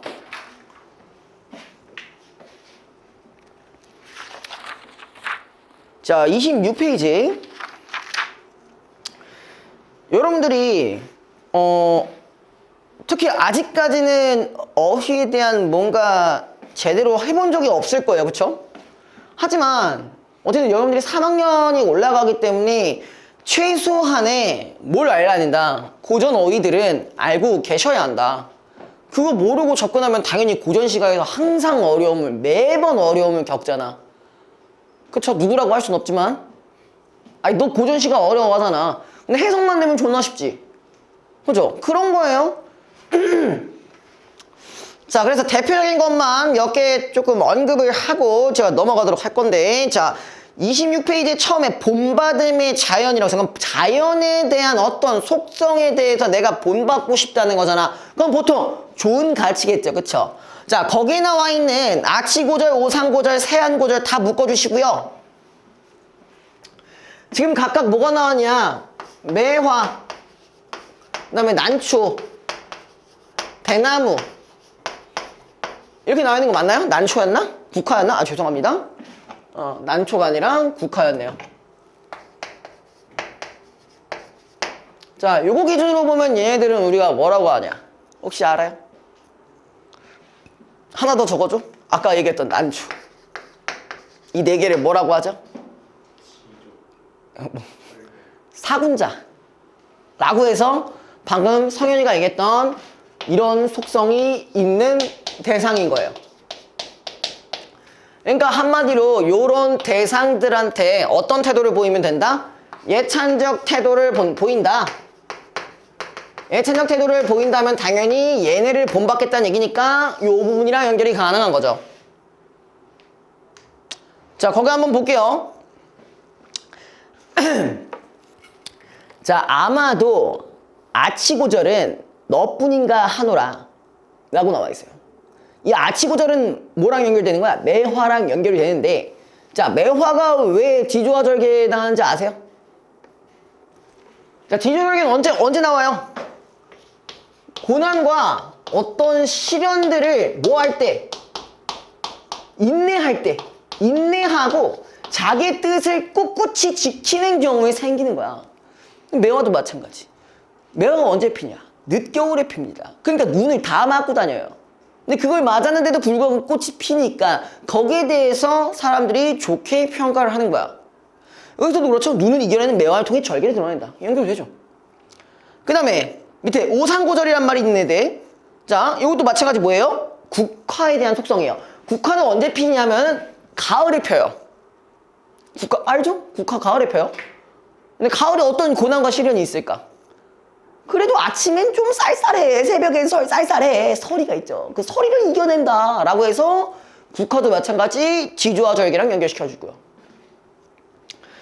그 다음에 세안고절. 자, 세안고절 같은 경우는 대나무를 얘기하는 거였어요. 우리가 대나무 같은 경우는 왜 이런 지조와 절개랑 연결이 될까요? 대나무는 속성이 두 가지가 있습니다. 자, 겨울이 돼도 변하지 않아요. 우리가 이걸 뭐라고 하죠? 상록수라고 합니다. 언제나 푸르른 나무. 이게 누구야? 소나무도 있네? 아, 그럼 소나무도 충분히 연결이 가능하겠네? 그죠? 그러니까 이게 무슨 말이냐면 대나무의 속성 중에 하나가 추위가 왔음에도 뭐하지 않는다? 변하지 않는다. 변하지 않는다. 그럼 이 얘기는 뭐예요? 자신의 뜻을 바꾸지 않는다. 연결 가능하죠. 그죠? 자, 그리고 대나무는 다른 뜻도 하나 있어요. 뭔지 아세요? 맞춰볼래요? 다른 속성도 있다. 맞춰볼까? 대나무의 특성 뭐야? 대나무 특. 아, 길. 또 뭐? 아, 그거 말고 또. 그 대나무. 그렇지. 대나무는 이제 비어 있어요. 그쵸? 안이 비어 있어요. 자, 요 속성으로 봤을 때는 우리가 뭐로 해석하냐? 혹시 아세요? 자, 이걸 뭘로 바꿀까? 욕심 같은 게 비어 있어. 그럼 뭐야? 청렴함, 청빈한 삶. 요 부분이랑도 연결이 돼요. 이렇게도 연결이 돼요. 그러니까 두 가지 다 기억해 주시면 좋겠죠? 이걸 기준으로 보면 지조와 절개. 그리고 요거 기준으로 하면은 청렴한 삶, 청빈한 삶. 그럼 또 이거랑 이어서 또 뭐랑 연결이 가능할까? 아! 안빈 낙도, 안분 지조. 요거랑도 연결이 가능하겠죠?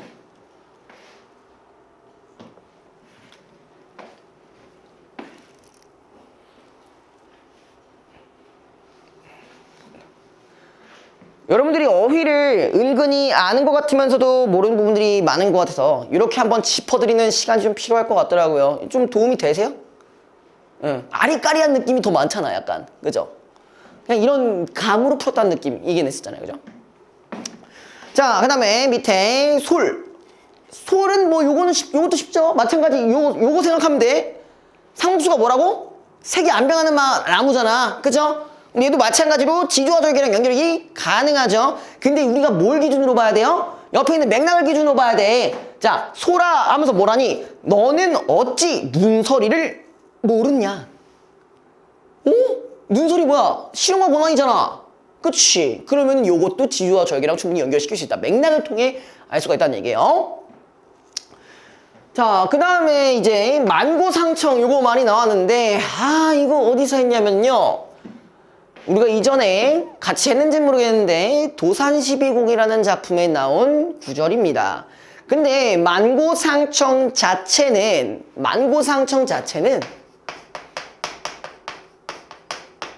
우리가 일반적인 의미로는 뭐라고 돼 있나요? 오랜 세월 동안 항상 푸르른 거니까 당연히 여기에서는 뭐로 해석이 가능해? 지조와 절개로 해석이 가능하죠. 맞죠?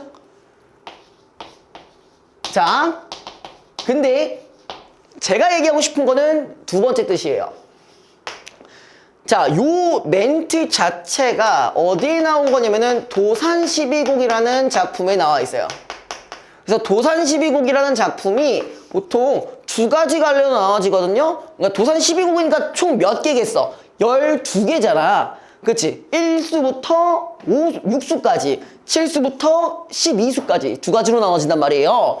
그래서 우리가 언지라는 부분이 1에서 6수, 그 다음에 언학이라는 게 7에서 12수인데, 자, 여기에서는 말 그대로 뭐에 대한 얘기가 나오냐면 자연에 대한 뭐 어떤 그런 얘기들이 주로 나오는 반면에 언학이라는 부분에서는 뭐가 나오냐면은 학습 태도 혹은 학문 연구 뭐 이런 얘기가 나와요. 그러니까 학구열, 그러니까 학습에 대한 이야기를 하고 있습니다. 이게 어디에 나오냐면은 요 구절이 여기에 나온 거예요. 자, 그럼 이걸로 연결했을 땐 뭘까요? 이 만고상청하리라.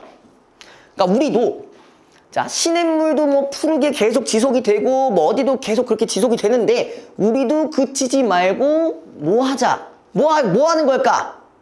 다 분명 나 말 다 했어. 뭐야? 학문 연구를 지속하자. 학습 태도가 변하지 말자. 그럼 이건 지조와 절개보다는 요 부분에 대한 내용이 좀 더 가깝겠죠. 그러니까 여러분이 도산 12국이라는 작품을 또 접하실 때 요런 포인트를 또 기억하고 있으시면은 또 좋죠. 아마 여러분들이 특히 내신 하셨을 때 요 구절 페이크 존나 많이 당했을 거야. 왜 이런지 알아요? 보통 보통 우리가 시조나 이런 고전 시가, 그러니까 보통 시조에 많이 나오거든요. 시조에서 우리도 편하지 말자. 이 부분이 보통은 지조와 절개랑 연결되는 경우가 많은데 그거를 페이크 치려고 뭐가 나오냐? 저 구절이 나옵니다. 근데 저게 씨발 학습 태도인지 어떻게 알아? 그냥 보면 모른다고. 그죠? 그래가지고 그거 선택했다가 틀리는 경우가 존나게 많았어요. 아마 내신으로 만약에 그 시기에 뒤었다면 그런 포인트가 하나 있었을 겁니다. 어쨌든 간에 우리는 지금 수능을 하는 부분이기 때문에 그랬을 때는 일반적인 건 이렇게 해석할 수 있지만 만약에 이 작품이 있는 부분이라면 요렇게도 해석을 해줘야 된다. 이미 우리가 뭐가 나왔었냐? 이미 작년 6월에 한거 18곡이라는 작품이 나왔어요. 한거 18곡이 이황의 제자가 만든 거란 말이야. 그러면서 수완에서는 또 뭐가 나왔냐면 고산구곡가 이황의 라이벌 이가 나왔어요. 이제 뭐가 나올 확률이 커? 이제 나오시죠. 근데 이미 수특과 수완에서는 뭐가 나온 바가 있다. 도산 12곡 발이라는 작품이 있었어요. 이게 뭐냐면은 도산 12곡을 만들게 된 어떤 이유, 이걸 밝히는 작품이에요. 그게 이미 수완에서 나온 바가 있습니다. 그렇다는 거는 또 이번 수특 나왔어요. 알아요 혹시? 디자인 졸라 웃기던데? 아 진짜 디자인 존나 막 초딩틱해. 개 초딩틱해. 화작이 노란색인가 뭐 그렇고 노란색에 무슨 존나 귀여운 약간 그 아기새 같은 그 표정. 존나 이렇게 있어가 그거거든? 거기에 어떤 구성으로 어떻게 나올지 모르겠지만 우리가 이것도 한번 째려보실 필요가 있어요. 우리가 보통 연시조 같은 경우는 이런 것들이 나오거나 혹은 또 뭐가 나오냐면 뭐 어무사시사, 강호사시가 뭐 이런 게 나올 수도 있어요. 그 두 가지 측면에서의 연시조만 잘 나눠주시면은 괜찮습니다. 어쨌든 이 말 나온 김에 좀 TMI를 갖고 가긴 했는데 자, 그 다음에 춘풍은 뭐야? 봄바람이에요. 자, 춘풍이 띄운 것이 매양이 고하시라. 뭐야? 주로 따뜻한 봄바람은 지조와 절개를 양상하지 못한다. 뭐 이건 전혀 상관없죠. 고난과 시련이 없잖아 여기는. 그지? 봄바람인데. 그죠? 자, 그 다음에 밑에 여기 이렇게 나와야겠죠. 눈, 풍상, 한천 이런 게 다 뭐라고 했어요? 서리, 뭐 추운 하늘 뭐 여기 돼 있어. 그러면 여기서 눈 얘는 뭐야? 고난과 시련이라고 했을 때 잠깐만. 풍상이 섞어친 날에 갓 피운 황국화. 국화 나왔네? 이 국화가 뭐라고? 지조와 절개가 된다고요. 쉽잖아. 이렇게 알고 있으면. 그죠? 자, 그 다음에 벌과 개미. 이거는 상하관계를 지닌 동물이다라고만 알고 계시면 되는데, 자, 요거랑 관련된 다른 소재들도 있어요. 대표적으로 뭐야? 두꺼비 하면? 그렇지. 이거. 그리고 또 뭐 파리 말고도 또 뭐 있어? 백송골도 있죠? 백송골도 상하관계 되지? 여기 뭐라고 해? 탐관오리. 여기는 핍박받는 백성. 그 다음에 또 백성골이면 이 탐관오리를 잡는 암행어사. 이거 있잖아. 그죠? 중앙관리, 암행어사. 뭐 이러잖아. 그죠? 그리고 또 뭐가 있냐? 이것도 있었어요. 아이와 잠자리. 아니, 잠자리가 아니라 잠자리. 드래곤플라이. 왜 씨발. 자, 근데 얘가 각각 어떻게 표현이 됐냐면 둘 다 아해라는 말로 표현이 됐어요. 아해. 그러니까 어떤 상황이냐면은 얘가 잠자리를 잡으려고, 얘네들이 잠자리를 잡으려고, 야 아해야 너 저기 가지 말, 저기 가면 죽으니까 일로 와. 속이는 거거든. 그러니까 어떻게 보면 어쨌든 얘는 속이는 존재고 얘는 속임을 당하는 존재잖아. 그럼 여기서도 상호관계가 나올 수가 있죠. 그러니까 우리가 이런 여러 가지 얘들은 있지만 맥락을 통해서 상호관계인지 아닌지를 좀 파악해 주면 조금 더 좋겠죠. 또 뭐가 있어? 그 정지용, 아니 정지용이 아니라 정약용. 정약용 여기도 있잖아. 뭐 있어? 그 고시라는 작품에 고시 8인가 그럴 거예요. 거기서 이제 소쩍새가 와가지고 나한테 지지배배 하는데 뭐 어쩔 때는 뱁새가 와서 뭐 쪼고 뭐 어떨 때는 뭐 황새가 와서 쪼고 막 그런다고 하잖아. 그것도 상하관계지. 핍박받는 백성, 탐관오리. 연결되죠. 자, 그 다음에 27페이지. 자, 여기서는 뭐라고 나와 있냐? 인간, 인세, 뭐 이런 게 나와 있어. 이건 뭐 쉽죠? 인간 세상. 그쵸? 인간과 관련되어 있는 건 다 뭐야? 속셈. 제가 고전시가 항상 얘기할 때 뭐라고 했어요? 이분법적으로 나와준다고 했잖아. 그쵸? 처음에, 저번 주에도 똑같이 설명했어요. 뭐랑 뭐? 속세와 자연. 또, 천상과 지상. 천상과 지상. 아, 천상에 있다가 지상으로 떨어져가지고 님 존나 그리워요 찡찡 하는 거. 그거. 아, 그래? 어쩐지 왜 안전운전 못 하시더라. 막았다. 상하관계가 꼭 동물을 내는 거죠. 아, 그럴 필요는 없죠. 근데 다른 걸로 비유하는 거잖아. 빗대서 하는 거잖아. 이유가 있었는데 뭐? 동물 아니라 구름이었나? 갑자기 구름? 구름이 왜 나와? 그거 장애물 아니야 그건? 구름이 머우도 머울새고 막 이런 거 있는 거 아니야? 응. 그럼 이제 님한테 가야 되는데 생기는 장애물인 거잖아. 그죠? 그거지 뭐. 자, 가염이는 어디 나오는 거예요? 이 구절이? 벌과 가염. 벌과 개미와 이 뜻을 먼저 아이 뭐 이렇게 나와 있긴 한데 그냥 요건 그냥 요런 맥락에 있다 정도로만 보시면 될 것 같아요. 그러니까 벌과 개미를 따지면 벌이 더 세지 않아? 근데 이런 식으로 표현이 되니까 이런 게 있다. 라고 하시면 되고 잠깐 뭐 숨 좀 돌리다 하죠. 아유 급했누. 아유 고생했네요. 아 방광은 리스펙 해줘야지. 씨발 나도 그럴 뻔했는데. 그럴 수 있습니다. 그거 저번 주에 영상 올라갔었어요. 그 방광 얘기한 방광 썰픈 거 여기서 기억 안 나? 오줌 존나 마려워가지고 씨발 아무것도 안 보인다고.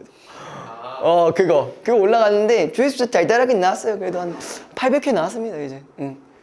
보통 이제 유튜브 올리면 자기 구독자의 한 30%만 나와도 그래도 나름 평타 치는 거라고 하거든요. 근데 제 절반 이상 나와요. 아 오늘은 어떨지 모르겠어. 외모와 학벌에 대한 얘기인데 외모 vs 학벌 뭐 이거 있잖아. 근데 그거 고민하고 있는 순간 뭐가 나왔다? 카이스트 공대 출신이 알려주면 수학 1번 문제. 그거 있잖아. 존나 잘생긴 사람이 나오는 거잖아. 그거 그거 나왔거든요. 그게 아직 지금 조회수를 한 번도 못 봤어. 7시에 올리긴 했는데 그런 거 볼 시간이 없어가지고 어떻게 될지 모르겠다. 아 대박 나기를. 복상기 자 아무튼 다시 인간 인생을 했으니까요. 그 이후부터 얘기를 쭉 하자면요. 자, 이거 많이 나왔어요. 홍진, 풍진. 자, 이거 뭐야? 진이라는 게 뭔데? 진 이거 기억해야 돼. 여기서부터 이제 이 시점 이후로부터는 이거 좀 기억해 주셔야 돼. 진이 뭐야? 먼지예요. 홍진, 풍진, 붉은 먼지, 바람에 휘날리는 먼지. 자, 이 먼지가 보통 뭐랑 연결된다고 했죠? 속세랑 연결된다고 했죠? 자, 왜 그러는지까지 말씀드렸나요? 기억이 안 나요. 했어! 했다고! 했어, 왜? 기억이 안 나. 이게 뭐였냐? 아, 우리 그때 당시에 조선시대 당시에 교통수단이 말이라고 했잖아요. 그래가지고 말 전용 도로가 있었는데 그 말 전용 도로를 다니면 당연히 씨발 흙바닥이니까 이 말이 따그닥 하면 씨발 이 먼지가 존나게 일어날 거 아니에요. 근데 그게 시골길에 있겠냐고, 도시에 있겠지, 그치? 맞아? 그러니까 뭐야, 이 도시에는 흙먼지로 가득하다라고 해서 이 부분이 속세라는 부분이랑 연결이 됐었어요. 몇 번 얘기하는 거야 제가? 예? 예? 그? 자, 그 다음에 하계. 아, 이것도 많이 나오죠. 하계. 보통 뭐야, 상계와 대비되어 인간 세상을 의미하는 표현이다 라고 되어 있는데, 자, 그 덫에 어찌하여 하게 내려오니. 이거 어디랑 연결되냐 이거? 속세, 송민곡에 나오는 거잖아, 송민곡. 자, 그럼 여기서 인간 세상이라고 했을 때는 그럼 뭘로 기준으로 봐야 돼? 천상계에 있었던 화자가 죄를 지어서 인간계로 추방당한 거죠. 적강 모티프 있었고, 그 다음에 유배지랑 연결이 가능한 거죠. 그죠? 그렇게도 확장해 주셔야 돼요. 자, 그 다음에 물외야. 자, 물외는 말 그대로 뭐냐? 물건이 있는 외야. 문물이 있는 외야. 그럼 자연이야. 그 바깥에 자연이죠. 연결 가능하니? 이해됐어? 자, 그 다음에 풍월. 풍월 뭐야? 맑은 바람. 아, 그럼 당연히 뭐겠어? 자연이지. 그죠? 연하로 집을 삼고 풍월로 버들 삼아. 근데 연하도 마찬가지 자연물이죠. 연하가 뭔데? 노을이야, 노을. 노을이에요. 이 뒤에 있죠, 밑에? 그 다음에 강호. 강호는 뭐야? 강과 호수예요. 그걸 강호라고 합니다. 우리가 무림 생각하는 그 강호 그런 거 아니야? 그럼 우리 강호인으로서 이거 아니다. 그죠? 그거 아니고요. 어쨌든 강호도 자연, 강과 호수 생각하면 됩니다. 그다음에 도화행화. 자, 이거 뭐야? 말 그대로 복잡고 살고 싶은데, 자, 우리 이거 어떤 배경이랑 연결 가능하냐? 봄이라는 계절적 배경과 연결이 가능한 거죠. 자, 참고로 여기는 도와 행하는 석양유에 피어있고, 요 구절은 어디에 있었던 걸까요? 상춘곡. 도와 행화는 석양리에 피어있고, 녹양방추는 새우 중에 푸르르다. 막 이런 말 있었잖아. 그죠? 자, 그 다음에 연화했고요. 아이, 금수 나왔네, 금수. 아이, 금수 나왔네. 아까 제가 맥락 한번 말씀드렸죠? 주로 자연 풍경일 때는 뭐야, 시각적 심상을 기준으로 한 금수가 나온다. 그것도 특히 언제? 가을일 때. 가을에 단풍들이 오지게 많잖아. 그죠? 그 다음에 아까 얘기했던 짐승이다. 이러면 뭐라고? 어떤 특정한 이념을 지키지 않으면 금수다. 너 금수. 아, 야, 이제 괜찮죠? 이제 뭔 말인지 확실히 알잖아. 그쵸? 예, 그 다음에. 자, 그 다음에 백구. 아, 백구도 많이 나옵니다. 그죠? 백구 하면 뭐예요? 흰 갈매기예요. 그죠? 맞아요? 보통 우리가 백구 나온다고 한다면은 뭐랑 연결이 되냐? 뭐랑 연결돼? 뭐랑 연결돼? 이 씨발, 하얀 마음 백구냐고. 그딴 거 아니라고. 야, 이 호전시가에서 백구는 갈매기라고 했잖아. 아, 이거 뭐가 떠오르냐고 거기에 대해서 얘기하는데 이상한 소리를 하고 있어요. 강아지가 그러니까 지금 막 얘기했잖아요. 강아지 아니라고. 자, 근데 자, 맥락을 한번 살펴보자. 무심한 백구는 나를 쫓는가 쟤를 쫓는가 이렇게 돼 있어. 그죠? 그러면요, 이 백구가 나랑 엄청 가까워졌다는 얘기입니다. 그죠? 맞나요? 엄청 가까워졌다는 얘기니까 자연물이 나랑 거의 비슷해. 그럼 뭐랑 연결이 가능? 이제 여기까지 얘기했으면 알아야 되는 거 아니냐? 씨발. 그거 말고 자연이 이제 나랑 이제 비스무리해. 내가 자연인지 자연이 난지 모르겠어. 그래, 그게 나와야 돼요. 백구라는 소재는 보통 물화일체가 연결이 됩니다. 근데 백구라고 해서 다 물화일체는 아니에요. 어떤 맥락이 있어야 돼. 뭐가 있어? 얘가 뭐 나를 보는 건지 쟤를 보는 건지 씨발 모르겠고 존나 행복하다 이러면 이제 물화일체가 가는 거고. 그런 게 있습니다. 자, 그 다음에 새우. 뭐 이거는 아까도 얘기했죠? 가는 봄비예요. 봐봐. 가는 봄비니까 좀 어떨 것 같아? 비는 뭐 조그맣게 내리면 맞을만 하잖아. 아, 물론 요즘 산성비라 맞으면 대박이 될 수 있지만, 자, 근데 굵은 비야. 자연을 느끼면서 막 굵은 비 부악 맞을 수 있어? 좀 가느다란 비니까 이렇게 산책하면서 가볼만 하지. 그것도 그러니까 자연 친화랑 연결이 되는 부분. 오케이? 물알 챘으니까 넘어갈게요. 자, 그 다음에 막다. 이거 막다 깨끗해. 이건 뭐 어려운 게 없고요. 자, 근데 이거랑 연결되어 있는 거 하나 얘기 좀 해보자. 아, 씨발, 해야 되는데. 비용나? 할 거야. 난 의지를 다지고 있어. 할 거야. 어차피 쉬운 거야. 응. 자, 맑다 한 다음에 거기 뭐가 나와 있었냐면은 좋티 많아 이 말이 있어. 여기서 문제. 나 이거 많이 얘기했다. 아, 이 둘의 차이점. 많다. 뭐가요? 어디가? 어디가 많다고? 둘 중에? 좋다. 좋다가 많다. 아, 그래요. 그럼 이 좋다는 건 뭔데? 좋다. 자, 다른 분에게 기회 드릴까요? 자, 이거 맞아요? 맞아요? 너의 신념을 펼쳐도 될 것 같은데? 아유, 씨발. 왜요? 거기 와봐. 좋다. 이거예요. 깨끗하다는 뜻이야. 네가 말한 많다는 하다. 아, 야, 너의 줏대 어디 갔어? 지주와 절기 어디 갔니? 어? 어디 갔냐고.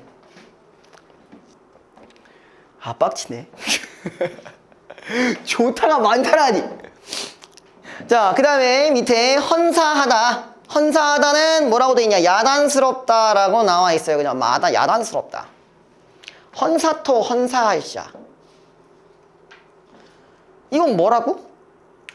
조화옹이 헌사하다. 그러니까 뭐야? 조물주가 이렇게까지 야단스럽게 뭔가를 했어. 뭐겠어? 자연의 풍경에 대한 얘기를 했겠죠. 그죠? 자, 어휘는 여기까지 할게요. 다음 주에도 똑같이 이런 부분에서 한 번 더 얘기를 할 겁니다. 자, 그 다음에 어디 할 거냐면요. 이거 재밌는 건데. 쉬우면서도 어려울 거예요. 이거 이미 푼 바가 있을 수도 있어요. 72페이지 볼게요. 네, 맞습니다. 그 문제예요. 그 문제. 자, 요거 푸는데 요거 한번 풀고요. 그 다음에 제가 간단한 설명 후에 어떻게 접근해야 될지 딱 알려드릴 테니까 자, 시작합시다. 성현이는 5번이 틀렸고요. 예. 자, 4번에는 5번이고요. 동이 맞았니? 예. 5번에 3번이고요. 맞았니? 틀렸니? 너도 2번이라 했니? 6번에는 2번이고요. 이건 쉬웠을 거야. 7번에는 2번입니다. 그래서 맞았을 거예요. 왜? 3번이라고 했어요? 2번. 7번에 2번. 5번에 3번. 왜 근데 동현 너의 그 이유가 뭐야? 그 행동의 이유 뭐야? 깝이야? 약간? 많이 들어왔어. 자, 5번 한번 3번 얘기해 볼까요? 2번부터 볼까? 자, 정당의 추천을 받지 못해도 선거방송의 초청 대상 후보자 토론회에 참여할 수 있다. 자, 그 부분이 어디 있냐? 니은 바로 밑에 있죠? 맞죠? 맞아요? 자, 그럼 뭐라고 나와 있어요? 5인 이상의 국회의원을 가진 정당이나 직전 선거에서 3% 이상 득표한 정당이 추천한 후보자. 그 다음에 또 있어. 또 뭐 있어? 언론기관의 여론조사 결과 평균 지지율이 5% 이상인 후보자. 그럼 얘는 정당의 추천이 아니어도 되는 거잖아. 각각이에요? 네. 아, 그러니까 정당이 없는데 5% 이상의 지지율을 가진 후보자가 있어. 무소속인데 막 씨발 그렇게 돼. 그럼 후보 초청에 가서 할 수 있잖아. 인정? 그것 때문에 맞은 거죠. 그럼 3번은요. 자, 우리가 그때도 얘기했잖아. 키워드 갖고 가셔야 한다고 했잖아. 키워드 기준으로 가야 한다고 했어. 자, 국민의 알 권리와 언론의 자유가 서로 충돌하는지의 문제. 이걸 되게 그냥 넘겼다고? 자, 여기 볼게요. 이 말이 어디 있냐? 자, 그러니까 가라고 써 있는 부분에서 밑에 줄 보면은 이렇게 나와 있어요.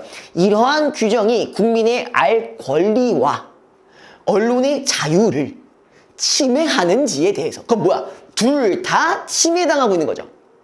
그럼 둘 다 같은 방향이죠. 여기서 뭐라고 했어요? 서로 충돌.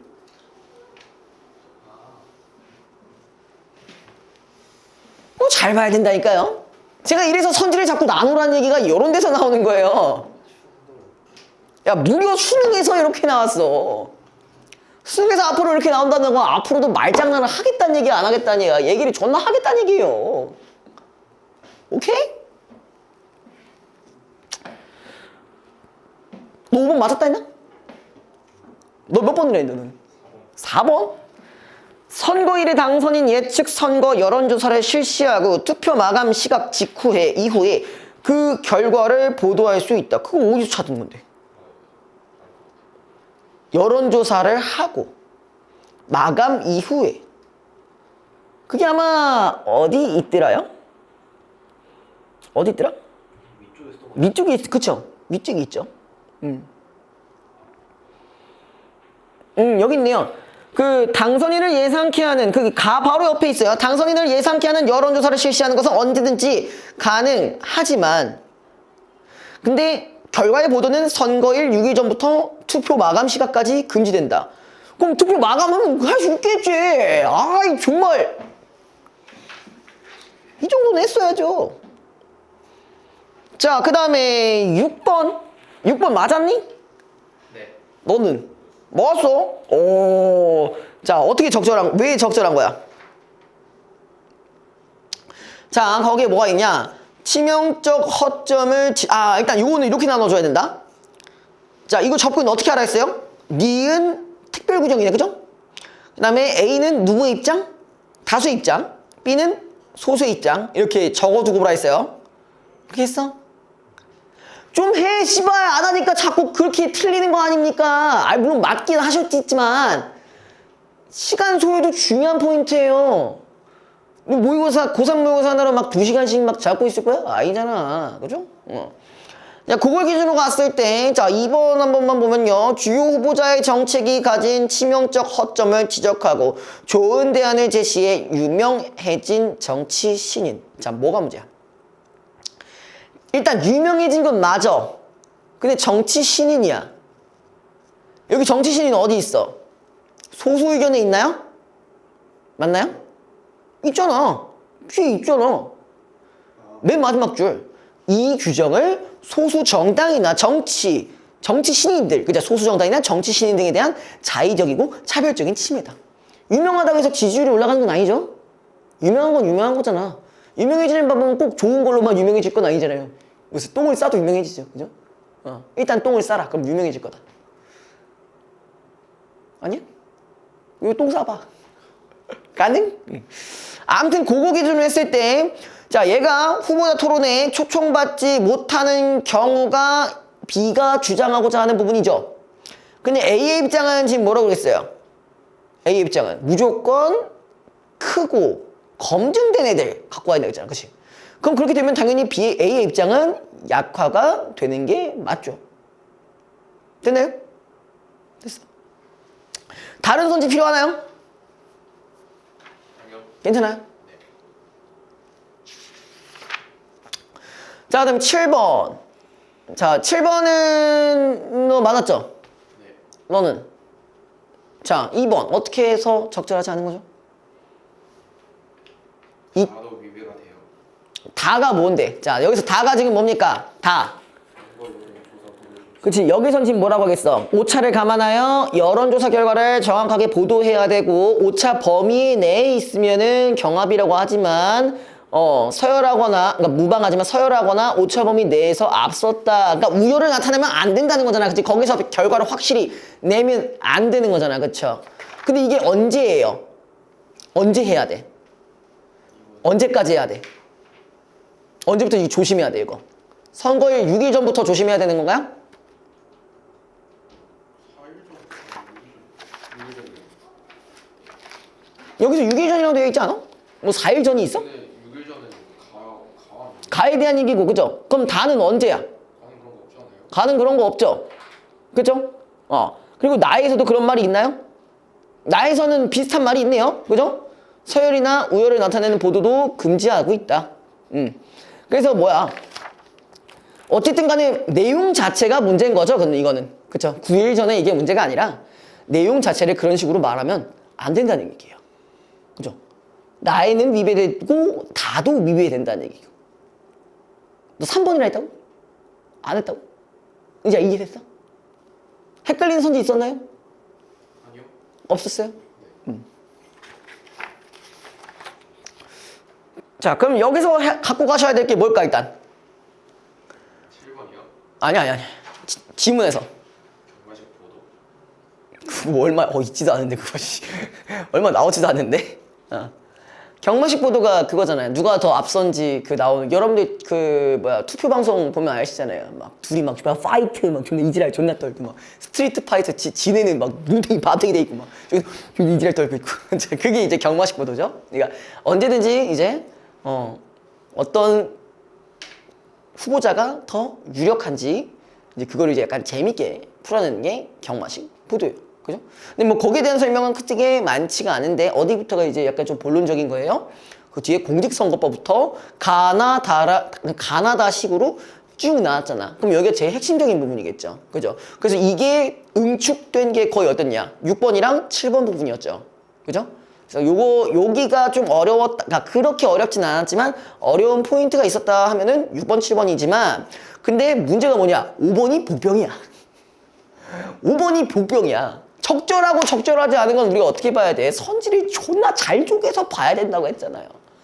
연결어 되게 중요하다고 했어. 연결어. 여기서 뭐야? 서로 충돌이라고 돼 있어. 서로 충돌. 그럼 둘이 마이너스 플러스 해야 되는 거잖아. 그죠? 근데 그게 아니잖아요. 둘 다 침해를 받은 거니까 같은 방향으로 생각했을 때는 서로 충돌한다 보니 모순이 되는 거죠. 그렇게 갖고 가시고요. 그 다음에 마지막 부분에 그 다수 의견, 소수 의견은 크게 뭐 어려운 부분은 없었으니까 아까 제가 얘기했던 그 부분, 각각 가나다에 있는 부분에서 어떠한 규칙이 있었는지 그것만 파악하시면 되고, 니은 같은 경우도 아까 토론회에 나갈 수 있는 기준이 두 가지가 있었죠. 정당의 추천이거나 아니면 그냥 자기 혼자 지지율이 존나게 높거나 이거라고 했었어요. 알겠죠? 그거를 잘 유념해 주셨다면은, 그러니까 이런 거에 보면은 되게 작은 것처럼 보이는데 그냥 넘기시면 그냥 그게 다 나비 효과가 돼버리거든요. 그래서 그런 것들만 좀 잘 봐주면 끝날 것 같습니다.